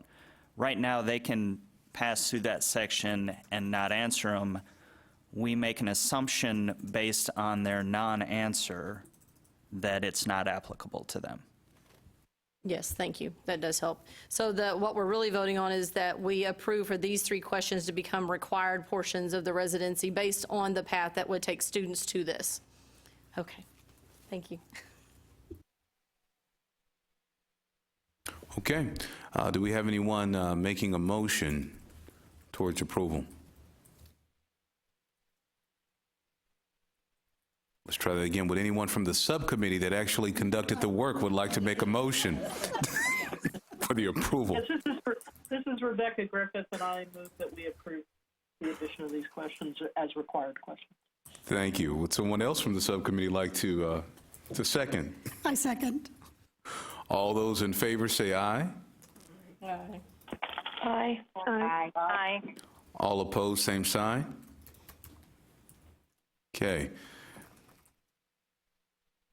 Agenda item E, subsection B is approved towards implementation, and my understanding is that there will be a much larger conversation and review of readability at another time. Go for it, David. I should have asked, are we thinking with the current cycle, we want to go ahead and implement this as soon as possible, or just the new cycle will be opening July 1st? What are the chances of us being able to add this for the upcoming cycle that will be opening July 1st? It's for sure July 1st. We I'm talk about saying now. Right the away. current applications that are That's a open good right question. now. So would this adversely affect or inversely affect any decisions that have already been made with residency that could cause a inequity? Yeah, it could. I would recommend July. I think July then. I don't want us to put an inequity in the middle. Agreement on July? Yes. I agree with that. When you start changing it, then you have apps that some have the questions, some don't, and it gets very confusing from a processing side. All right, thank you all. Let's move forward to now subsection C, proposed request to allow the selection of more than one major for graduate applications.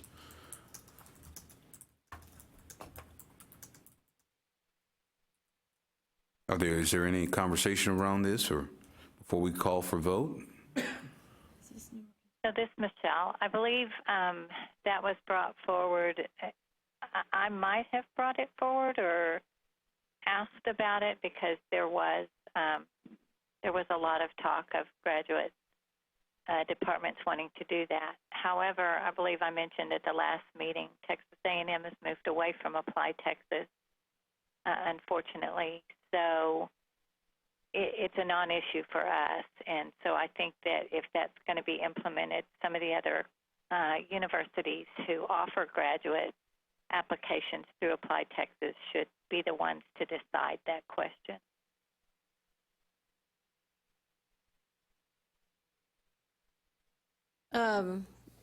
So I guess my question would be, would this bring an advantage to graduate programs using Applied Texas to add this? Or do we know adversely any disadvantages this might bring to be able to, for a student to put forth two majors? Thinking about student systems, for those of you that know your student system, with this, can you think of anything that, I'm trying to decide, do we go ahead and discuss it, or do we just table it because the originator has withdrawn their need? From the UT Austin perspective, we wouldn't have any interest in that.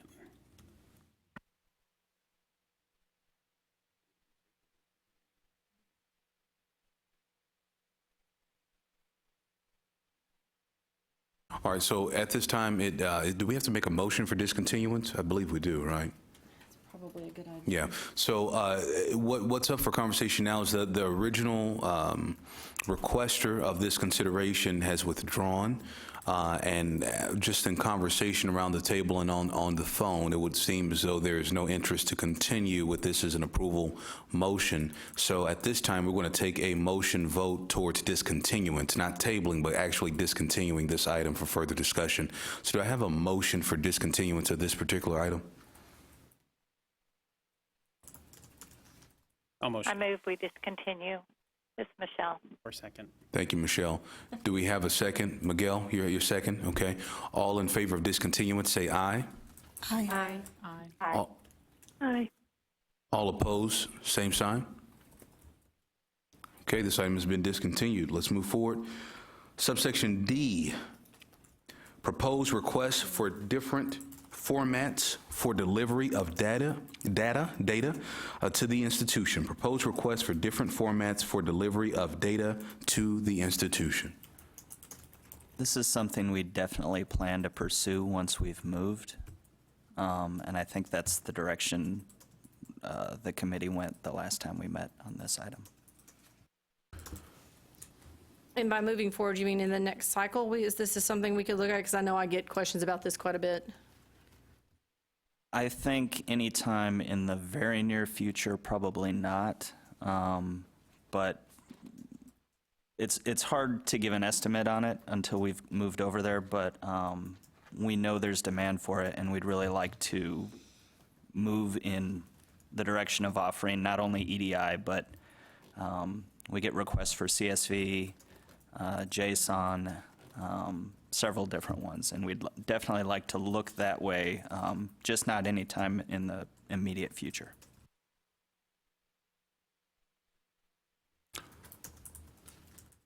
So due to systems implementation and rollout of AWS, are we saying that this item will be tabled to the next cycle? Okay, so that's what the vote will be. Rebecca, were you going to say something? Well, I was going to make the motion. So I'd like to make a motion to the committee that this particular item be tabled and reconsidered in the fall for further investigation for implementation and changes. Okay, do we have a second? I'll second that. This is Jamie. All right, thank you, Jamie. All those in favor say aye. Aye. Aye. All opposed, same sign. All right, we will table that item. Moving on to subsection E, proposed request to make the gender question required instead of optional. All right, is there someone with us that made this request for proposal, or someone more knowledgeable about this particular request can speak forward at this time?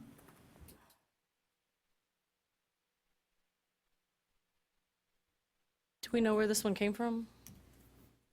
I believe it came from the same institution, two different sources. It came in through the administrative tool for sure. And then, Claudette, did they reach out to you directly? Am I misremembering? So yeah, they reached out to me. That's right. I'd have to go back. Have you run this by your OGC or your general counsel? Oh, it's not I'm wondering me. if we can legally require it. Yeah, this did not come from my institution. Someone reached out to me and asked me to bring it forward. So Yeah, this I'm is wondering. This is Rebecca Griffith, and until and unless the state of Texas allows us to report students without gender, it should be a required question, in my opinion, because that's the way we have to report people, and the required option should be male or female.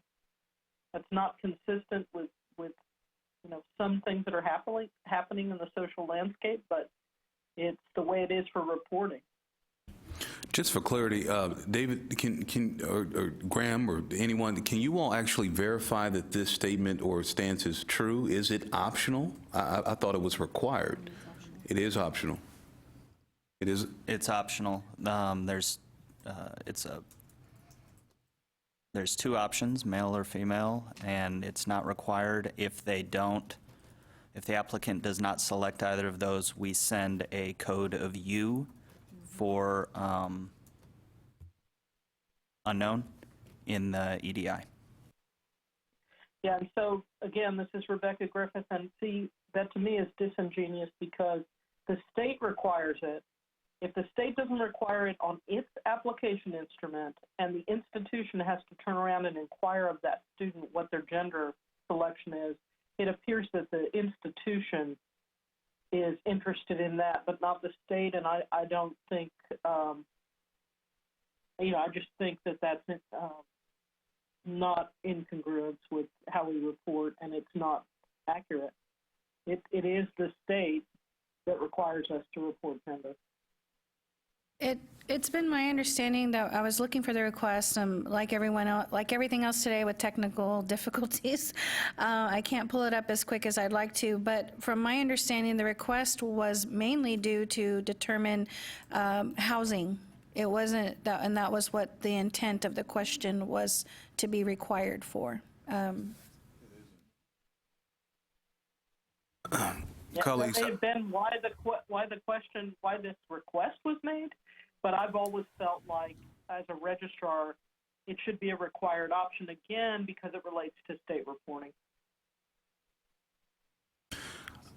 I'll make a statement out there, and let's see if we all feel the same. Because of the potential implications and ramifications of a stance by this particular body, I think would behoove us to work with our legal team in terms of whether or not our system as Applied Texas as it currently stands today is in alignment with state statute, or if there's a misalignment, because if so, then there's a bigger conversation to be had rather than us having the ability to make a decision today. So I would like to make the recommendation out there that we work with Claudette and your team, with our legal team, to see if there is current misalignment or not, or if this is a discussion item for this body or not. I think there's a bit of appropriateness in context here. What are your thoughts, Claudette? We can talk to our legal team. From my understanding, everything is still acceptable. Again, with the intent, the question or the request was really with that intent of housing.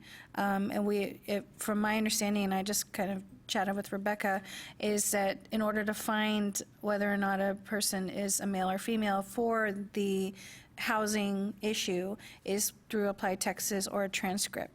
And so I think that's why this request has been put forth, because they wanted that opportunity. So I'm not entirely sure that we want to open a can of worms about language regarding the residency or requirement, but I'll have a conversation with our legal team just to kind of let them know that this is coming, to make sure, to your point. But again, I just wanted to stick to the requester's intent of the question, which was about housing. Yes, it is. I found the original request that was sent to me, so it was concerning housing. And they mentioned that the field is now coming in blank on several submitted applications. So I think they're not loading the U for unknown is what they're not doing. And so they're saying it's causing difficulty with housing assignments. And that's why they sent it forward. Well, again, Michelle, and I want to support what Becky Griffiths said, because her particular point is well made. It is an issue with respect to state reporting, and those students show up on our error reports. And I have to say that it's really troublesome to enter something as gender when the student has not been the one, when the student has chosen not to answer it. So if we don't give them that choice, it would be very helpful. I mean, I agree. It's a problem because we have to report it to the state, and yet we aren't requiring it anywhere. So while it is a housing issue, it is also a state reporting. How are you currently obtaining the data? Are there any other ways that you obtain this without the use of Applied Texas? Well, we might look at a student's transcript if we have one on file. But even then, I prefer not to have to enter it on behalf of the student. That, they've chosen not to respond to that question, so it's a little difficult. Correct. And if it's taken to legal counsel just under the context that was requested about housing, right? Again, it should be pointed out that the state of, I understand the application is one thing, but this instrument creates a record in most of our systems, especially for those of us that report it or that import it. And that record will not have a gender if the student doesn't answer. And the incidence of not selecting gender on this application has risen dramatically in recent years, resulting in a lot more cleanup for reporting officials. So I'll bring that. Do that work. I'll bring the issue to our legal counsel in the way you've explained it. My point is that right now I'm not going to talk to them about the housing. I'm going to bring it to the point about the reporting requirement. But when we're talking through these items, you're bringing up another request within a request. So I'm just trying to make sure we separate those two requests and not leave the scope of the intent of the original question into another issue that was not really brought up. That's what I'm trying to say. Yeah. So we're going to hold, again, because the intent was about the housing. I wanted to keep it on that, but I will bring to our legal department your point about reporting, state reporting and the issue. But then that's going to be a whole other request that someone would have to bring to this committee about making those changes if you want to pursue that. So that's why I'm trying to keep it separate. Yeah, and I completely agree with that, Claudette, and I think that, so there's the issue of, is something legal or not? Are we following what the state laws prescribe that we do? That's a always address issue on the side that we have to always make sure that we're maintaining that. This particular issue in of itself, I would not be in support of making it required for the purpose of housing. I think housing applications should be the ones that decide how they're going to sort that out. The gender issue, you may see a lot more people unknown now because it is becoming a tremendously larger issue than it has been in the past. And we don't have an application that necessarily is accommodating to everybody's concerns related to gender. And so I think if we're going to take a vote or table it, if we're going to take a vote on that particular item, then, I would vote against it. Right, and that's, we can definitely explore for future more ways in collecting gender, but again, that's a separate request than what we're really looking for at this point in time. So I just want to make sure we're keeping it separate. So to provide additional clarity to my recommendation to the body then is that we work with our legal team to ensure, as is currently, that our practice with Apply Texas is in alignment with state statute. Not at this point. It's for, the request was for making the requirement, the gender question required in order to accommodate those that are considering it for housing. Got it. So that's where, I don't know if that's. Understood. Okay, got it. All right. You could actually refer back to Miguel. He just summarized very succinctly a motion, if he would allow us to do so, to allow housing to determine how best to acquire this information versus pushing it off on Apply Texas. Yes, I make that motion. All right. Do we have a... Good job. Thank you, Miguel. And thank you, Rebecca. Do we have a second? I second. Okay. All in favor, say aye. Aye. Aye. All opposed, same sign. Very good. In regards to protocol then for conversation, future conversation, would the recommendation then be, Claudette and Rebecca, that needs to be submitted to the Apply Texas Suite for further consideration at a later time in our April meeting? Well, and I'll still have the discussion with our legal team to prepare, but if that's something that we want to consider, you probably should make it a formal process within our system. Very good. Okay, thank you all. Last item under this section here of E, subset F, discuss update on the online development of the Texas application for state financial aid in the Apply Texas system. And that's me. That's really for a discussion and not necessarily an action item. But, so I oversee the development currently. I've been working very closely with the UT Apply Texas team as we have more updates coming. I did want to let you all know that we have been soliciting, it went out like last week, I believe, to solicit members for this TASFA, Texas Application for Financial Aid, that is supposed to be integrated in the Apply Texas system. So if you'll let your financial aid or anyone know about this that you think might be a good fit for the committee. We have up to 24 spots. I think we have a little over 50 nominees that have come in. And this is inclusive of 2-year, 4-year, public, private. We also have a student representative. We also have a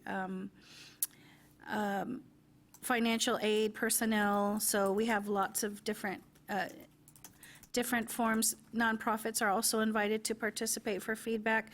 So as we're getting those nominations, we have a very quick turnaround time. Our closing will be February 28th, which is this week. So we have that, and it's all because we have to have these recommendations go to the legislature. So we'll have about at least 3 meetings between April and August. for the commitment of any person. So I can send that information out to you guys. We've sent it to our listserv, we've sent it to Texas Education Agency, we've sent it to some nonprofit organizations and some other stakeholders to kind of solicit some nominations for the committee. But the committee itself will be convening, and I know that our Applied Texas staff will be part of that conversation as well, obviously, because they'll be assisting with the development. But they'll be exploring the implementation of the TASFA, the development, the cost, soliciting feedback from the field. So those are their tasks that we will be going over through the TASFA committee. So if you have any questions or need more information, you can just contact me. Thank you very much. Any additional comments, questions, interest? All right, awesome. We're going to move on to the write-in. There was an additional write-in that we discussed at the beginning of our meeting for a G write-in for a subset here regarding language change. Rebecca, could you please give us some additional context regarding that write-in? Absolutely. Earlier, while David was doing his presentation, the question came up about readability and what we could do to go ahead and affect those changes in a positive way at this point. David reminded us that normally the wording of the different questions and such have to go through the committee. However, I would like to discuss at this time the opportunity that we have based on Zach Taylor's research. If you look on his slide number 7, which is on page 4 of the presentation that he gave us, he has some suggestions that he has made, which should not be included in the Applied Texas application. Some suggestions he made concerning some wordy items and also passive voice. And what I'd like to discuss now are the opportunities to go ahead and give the technical team the option and the responsibility to look for this language and make corrections grammatically as they can and go ahead and move us in that direction. So now this is open for discussion. This is Miguel from ET. I think it makes a lot of sense to give them the flexibility and freedom to make those basic changes without having to go to a very large vote and discussion of things. Seems like that's the most efficient way to handle it.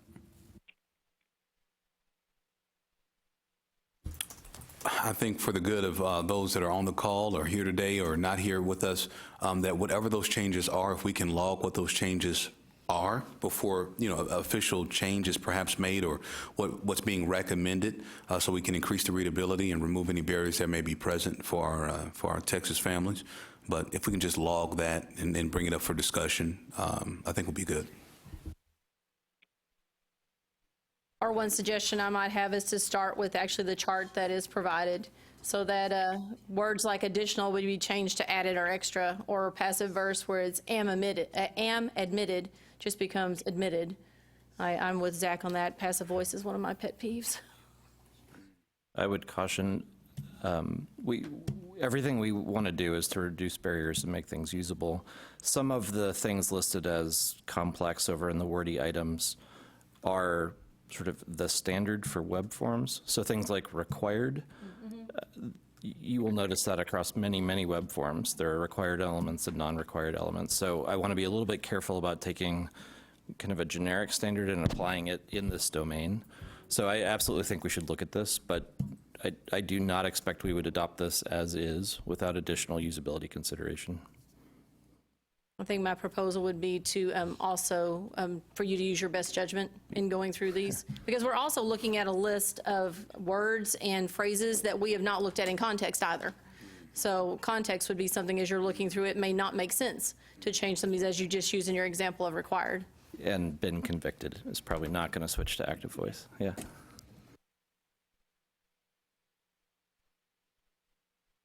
Good. So at this time, do I have a motion for this work of, and I'm so sorry, you eloquently put that, Rebecca, earlier, but for the review of the language regarding readability and removal of passive language. Is that accurate? Okay. So do I have a motion for that in a second? I'd like to motion for that. Okay. All right. So, all right. And we have a second. Thank you all. All in favor say aye. Aye. Aye. Thank you. All opposed, same sign. Okay, very good. Thank you all very much. Ms. Rebecca.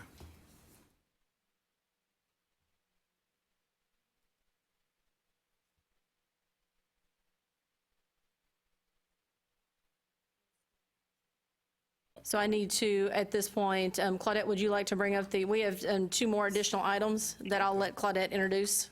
Sure, I'm sorry. So we have a couple of new items on the agenda that came through later than when the agenda was posted to the Texas Register. So we have a proposal to set up and install Google Tag Manager and Google Analytics in Applied Texas to allow tracking of how applicants arrive at Applied Texas. This is a new request from Texas A&M Commerce. And the next, I don't know if y'all want to discuss that one now or just, okay, we'll go ahead and do that one. So, yeah, that's one of the ones that was requested. You have some background on that one? I do. Is Paul on the call? I think he was going to try to be on the call. Is there a Paul on the call? So this is an effort. They'd like to find out which of their marketing campaigns are effective. And this is a first step towards that goal. If we collect and store some of this information in our database about where applicants are coming from, the proposal is that eventually we would store this information and then send it to the institution along with the rest of the transmitted application data. And it would help them to determine where applicants were coming from and how effective their placement of certain links on their sites were and which marketing and advertising campaigns were effective. So the proposal is to install Google Tag Manager and Google Analytics as a first step towards collecting and storing some of this other information and then passing it on to institutions with completed applications. I have a question. What is the amount of time or the scope of work that would be required to implement something like this? So one thing that we'd thought of is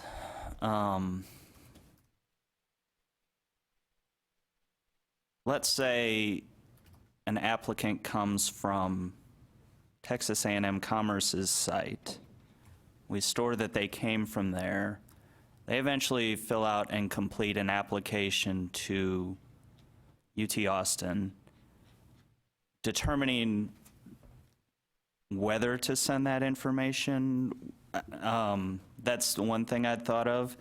As far as implementation, installing Google Tag Manager and Google Analytics would not be terribly difficult as a first step, but I think we'd want to think about the structure of how we're storing the data and then how we pass it to institutions. My question is, does such a request, and out of total respect to the institution that's requesting it, does the request itself challenge the larger work that's ahead right now in regards to the rollout with AWS, the formatting, some of the larger pieces? Would we have to jump in priority scale in terms of where this request would land that would impact the current work that's underway for the larger body of institutions that they're awaiting? Right. Obviously anything that we tackle is going to take away from the efforts in moving this to AWS. Would you say this is a medium, small, big project? I'd have to look at it more because we haven't done this type of thing before. I would think this actual request is between small and medium.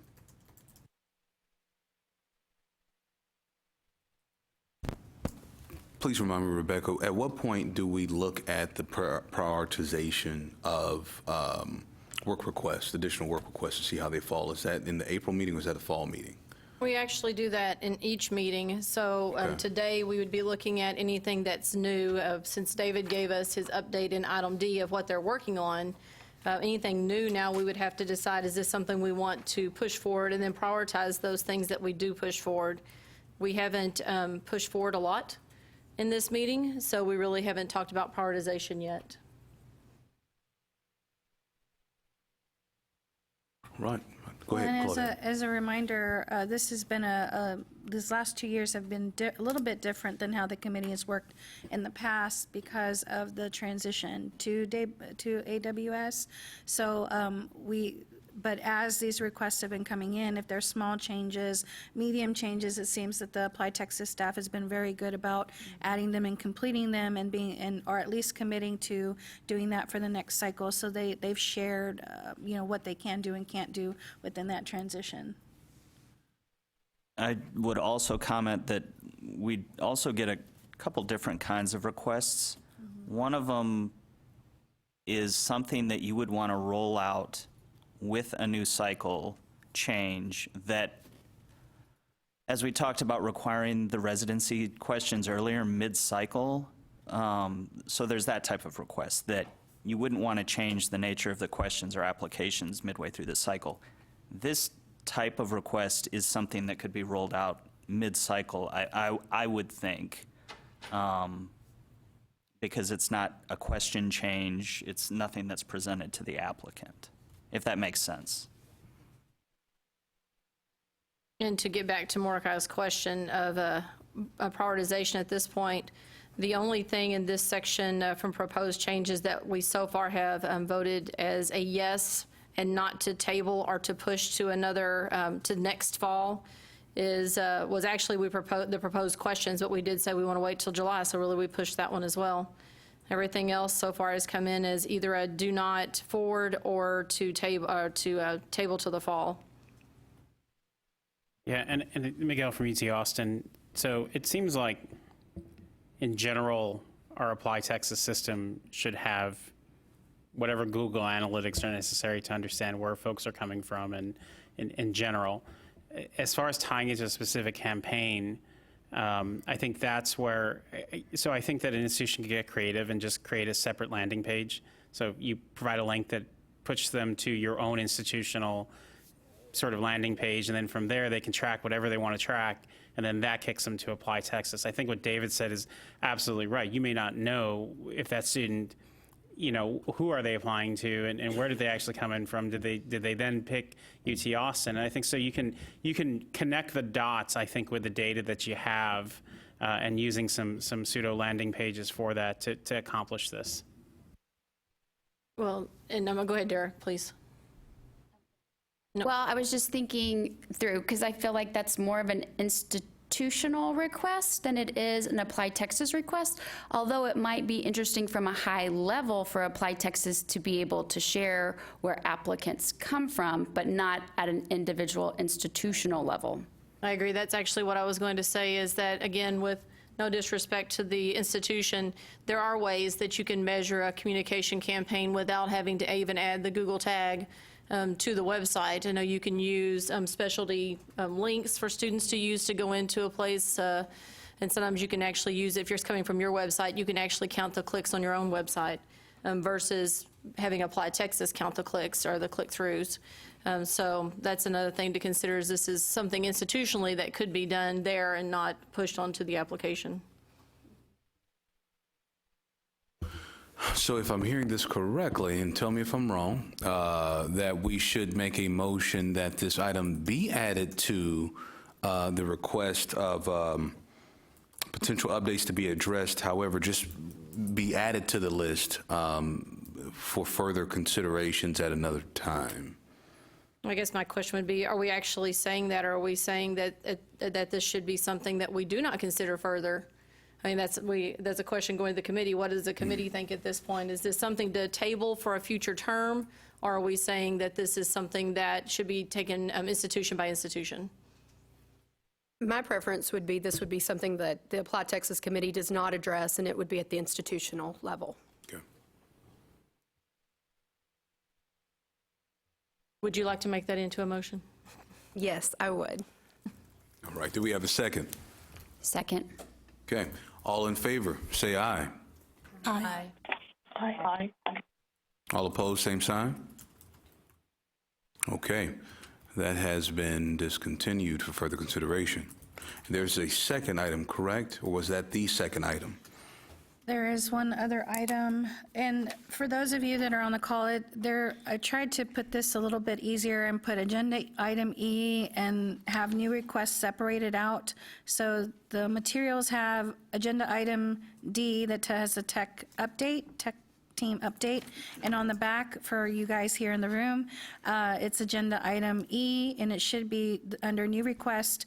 What was just discussed was was G, and now we're moving on to H. Sorry, this is so confusing. I'm trying to make it better. But H is a proposal to add a grade received field to the educational information section to facilitate self-reporting of grades. This is a new request from the University of Houston.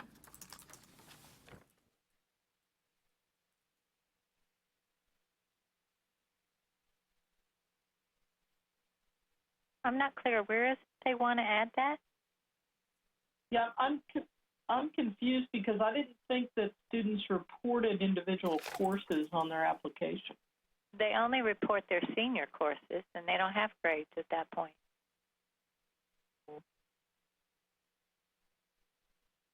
David, were you going to say something? I believe Michelle's correct. We only collect senior course information, so I assume it's related to those courses where they report those. But I know this came up, I believe, last cycle or the cycle before, looking into adding a self-reporting of grades section that was more than just senior course information.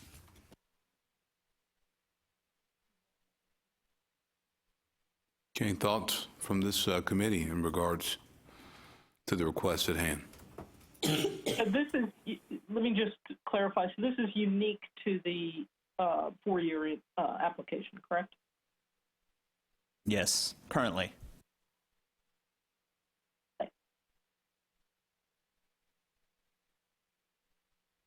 David is correct. This came up before because a number of schools are starting to look at doing self-reported grades, test scores, et cetera. I think, I was like, this is just my opinion.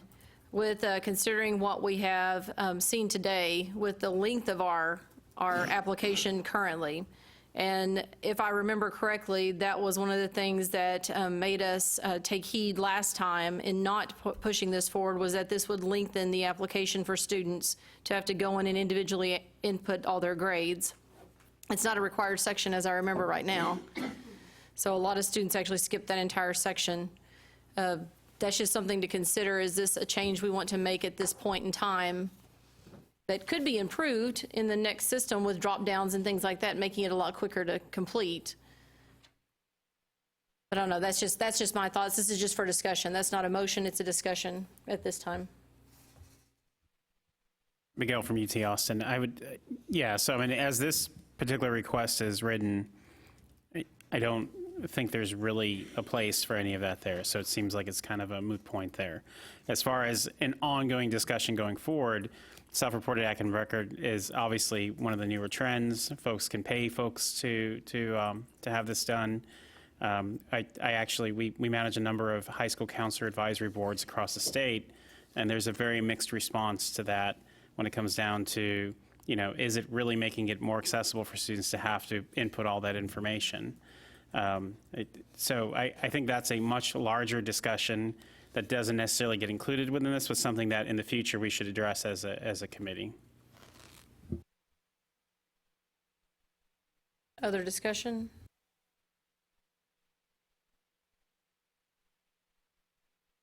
Okay, so at this time, open for a motion. Hey, sorry, real quickly, this is Angie at SUNY Houston. When we go through all these changes, how does this information get back to the requester as to whether or not we're tabling or why or what the vote is? That is usually the UT Applied Texas staff addresses everything that moves forward within their administrative suite. But as we've been discussing this process, we're trying to improve upon, because like said, Miguel mentioned, it would be extremely helpful to have either a summary or someone representing the requester to come either via in person or by phone to come talk more about these things, because the committee has to make a lot of assumptions about what the request is, or we have to continually go back and ask for information. So as I actually started jotting down how we could probably improve this is that there would be a cycle to keep all of the requests in one spreadsheet, which the UT Applied Texas staff does do currently. But as we knock them off or make those items either completed or choose not to move forward, that there's a cycle back. And that process is not currently, it's been a challenge because we're communicating between two teams, our Applied Texas staff and our coordinating board staff. So I have to work a little bit better with their staff to make sure that notification gets sent out in some way. That we'll have to create a new process, essentially. And that might be something that the communication subcommittee can assist us with as well, because that's currently not in place. As we're talking through these things, I know the only way that people are notified is when it comes out in the news cycle that there's a whole list in the administrative suite of what was completed. We don't ever really get any follow-up that the requester is asking for more information about what their individual request was. So we haven't really gone through that yet, but there is a need to notify. So that's something we have to work on. Oh, I like that idea of a spreadsheet. I'm wondering if, and for the technical team to think about this with our website, would there be a place, and not necessarily through the admin suite, because not everyone that submits this has admin. I know I have, but not everybody on my campus has it. Somewhere where we could actually have a running list, like you're saying, and then it could show the action taken, so they could actually see, has an action been taken, or is it up for review? I think that'd be great. Yeah, and that's what I have here. That spreadsheet could probably also identify what action was taken by the committee on what date. That's more transparent. Again, that's really something we need to work on. The other thing is updating the form. David, you mentioned current cycle and next cycle. That probably should be added somewhere to the form itself and to the administrative suite online piece, because that is a very good question that we continually get. There's some other little questions that we could probably ask on there to get more clarification as well. All right, so it sounds like we're still at a point where a motion needs to be entertained, so we're open to any motions regarding this item.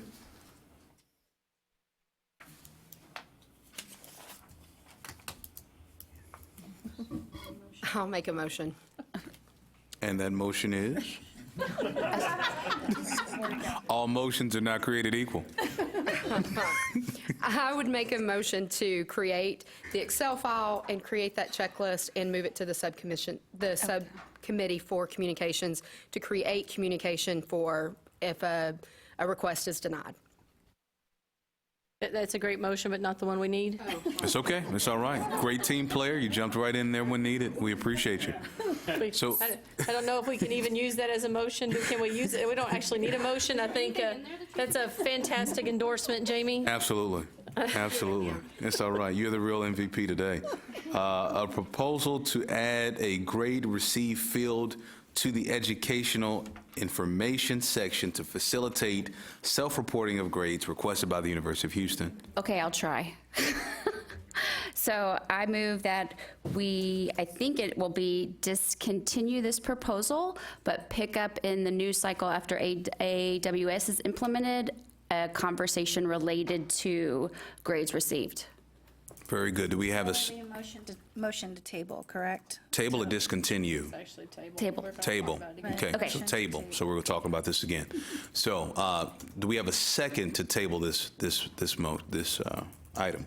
I second. Okay, very good. All in favor say aye. Aye. Aye. All opposed, same sign? Aye. Okay, thank you very much. This item has been tabled. Rebecca?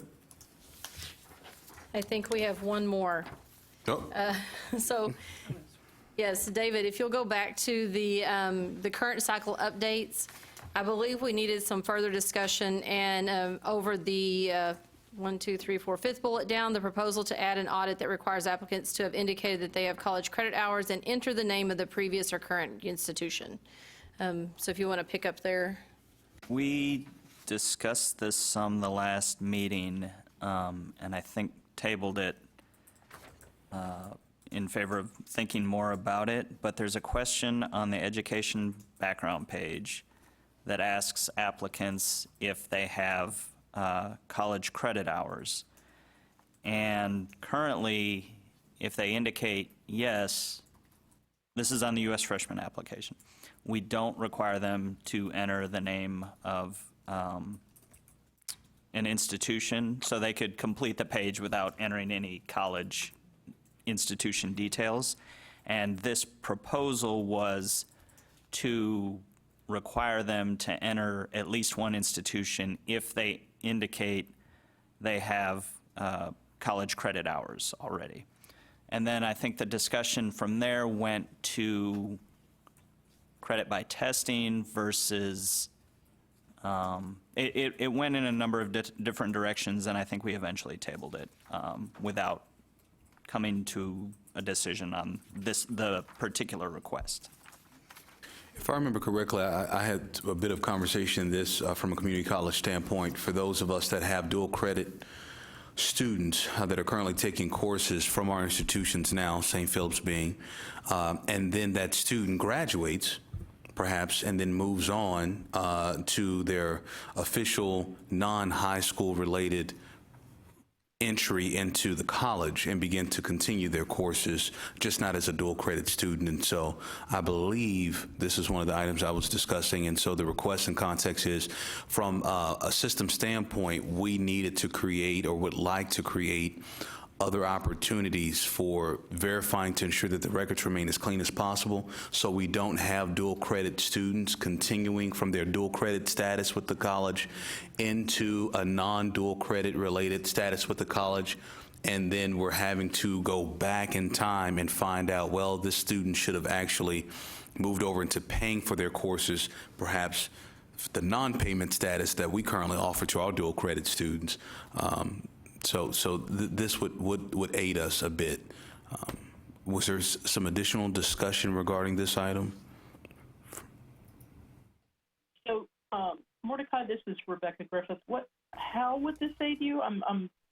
Maybe I lost track. No, it's okay. So I remember, at least in my mind, the last time we had this conversation was by asking the student, where did you receive this college credit, could assist in regards to the collection of it. This is what I recall.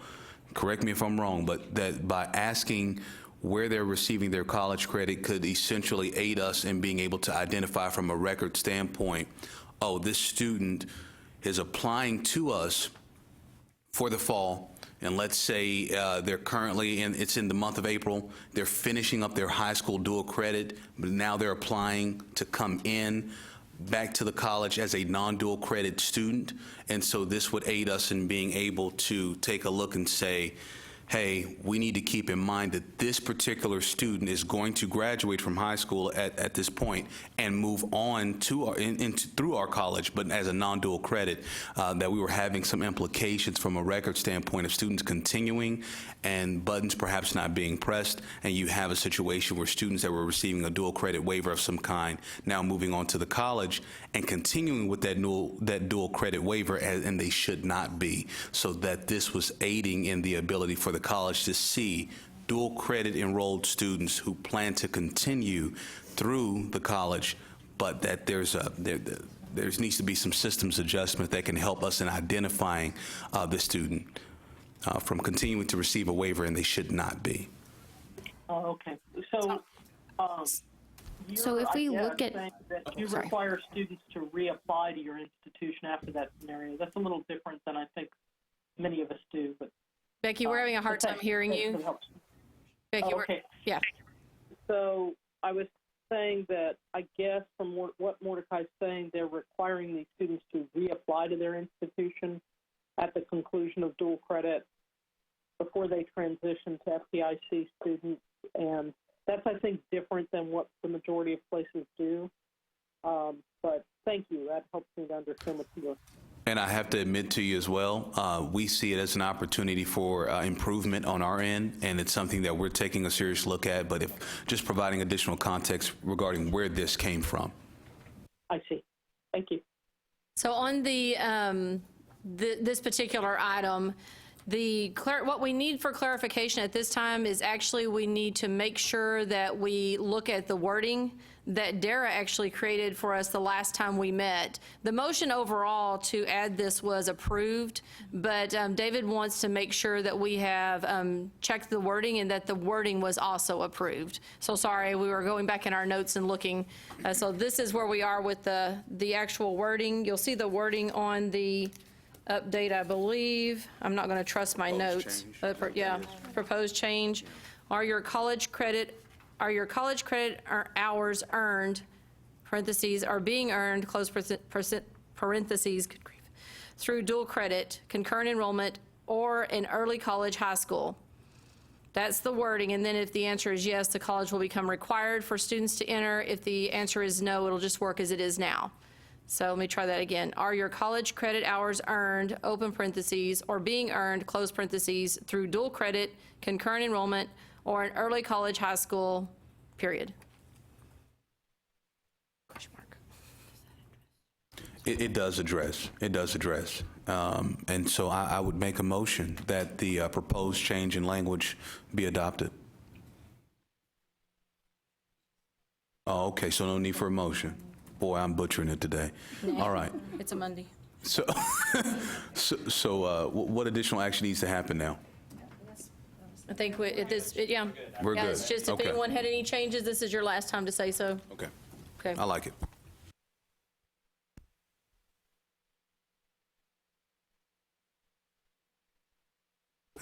Rebecca, for the fourth time, it's now your turn. To be fair, every time you've tried to turn it over to me, I've brought something else up. So we have progressed very nicely today, and we are at the point of discussion of potential agenda items for the next meeting. I'm going to take this opportunity to mention that we will need to talk about the Apply Texas workshop at the next meeting. We did have discussion at length about this at our last meeting, and we're looking at some different ideas. For instance, having a technical online workshop that we might have potentially in May-ish or early June. We also talked about potentially moving our workshop away from the TACRO summer meetings and moving it to the Pickle Center in June. TACRO has reached out to me again and asked us to reconsider and would really like us to stay with them. So we are back to considering Friday morning. We had 3 different options that we looked at for agenda that could fit us into a half day.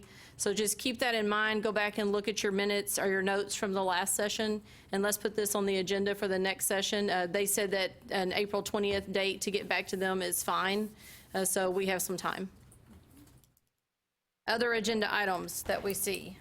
I certainly need to come back to the team and the work of the subcommittee, the communication subcommittee that we're going to put forward regarding the rollout of the new Apply Texas interface and experience. So we'll be formatting that information, as well as perhaps the second item to that would be coming back with the actual email template for discussion regarding the survey. That would be coming forth as well. And what was the other thing we said? The announcement that would go out, did you say that? I'm sorry, I'm Yes, typing. yes, Oh, thank you. yes, I'm typing and trying to keep up. Okay, Absolutely. So those two for things. the Apply Texas piece as well as the survey. Gotcha. Both of those communication. The announcement of the great new changes coming. Absolutely. Perfect. Miguel, would you also see a subcommittee, a discussion from your side? Yes, please. Add that. Was there anything that we want to change about you want to wait on? Okay, we'll wait. Thanks. Back through. Of course, we'll have our standard update from the technical team. And we need a place to discuss any changes that come, proposals that come in at that point. So I have really been trying very hard to keep things somewhat in order, and I thought we had it this time, but then all the tech difficulties, but we will get in a better place soon. I'm going to work with the communications team to kind of create that feedback loop. We'll kind of talk through some of that because I do need some additional support. We're low on staffing, and so this has kind of escaped me for the last year or so, but I really been wanting to do this for a long time, and there's a great need for it, so we'll work on that. But I think that's pretty much all we had, right? I did want to say that if there's anyone watching and has a request, please go through the admin suite, and we'll follow up in whatever ways we need to in order to get some of these answered, to come with a more decent proposal to the committee, and we will seek them to come either via conference call or be here present, but we'll work on that because I think it really does need to happen. It's been a little bit difficult to make decisions on some of these things when we don't have all the information, so. Well, so Claudette, this is Rebecca Griffith again. I just wanted to thank you for that perspective on people that make requests.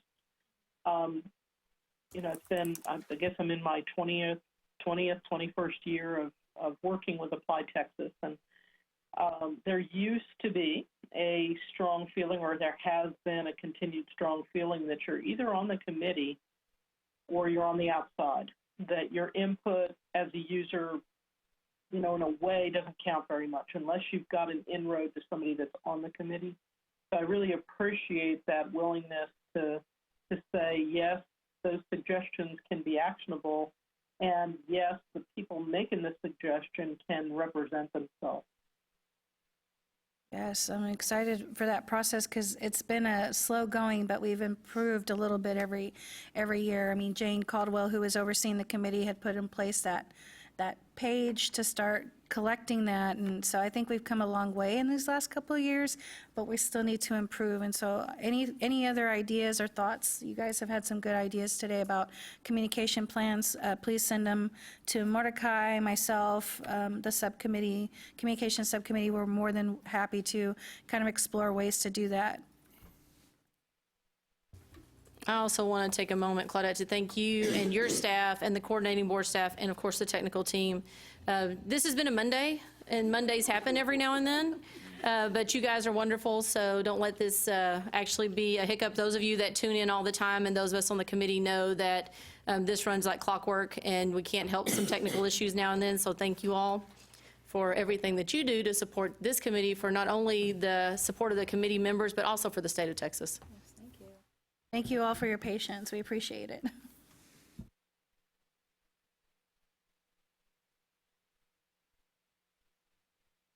Any final discussion? Then I am happy to announce the adjournment of the advisory meeting for Applied Texas at a much earlier time than I expected. So thank you all for your attendance. The next meeting is April 20th. We will be here in Austin at the coordinating board and also online. The meeting time begins at 9 a.m. So we look forward to seeing you all back then. Safe travels for those here. Thank you for joining us, and goodbye. Bye. Bye, all. Bye.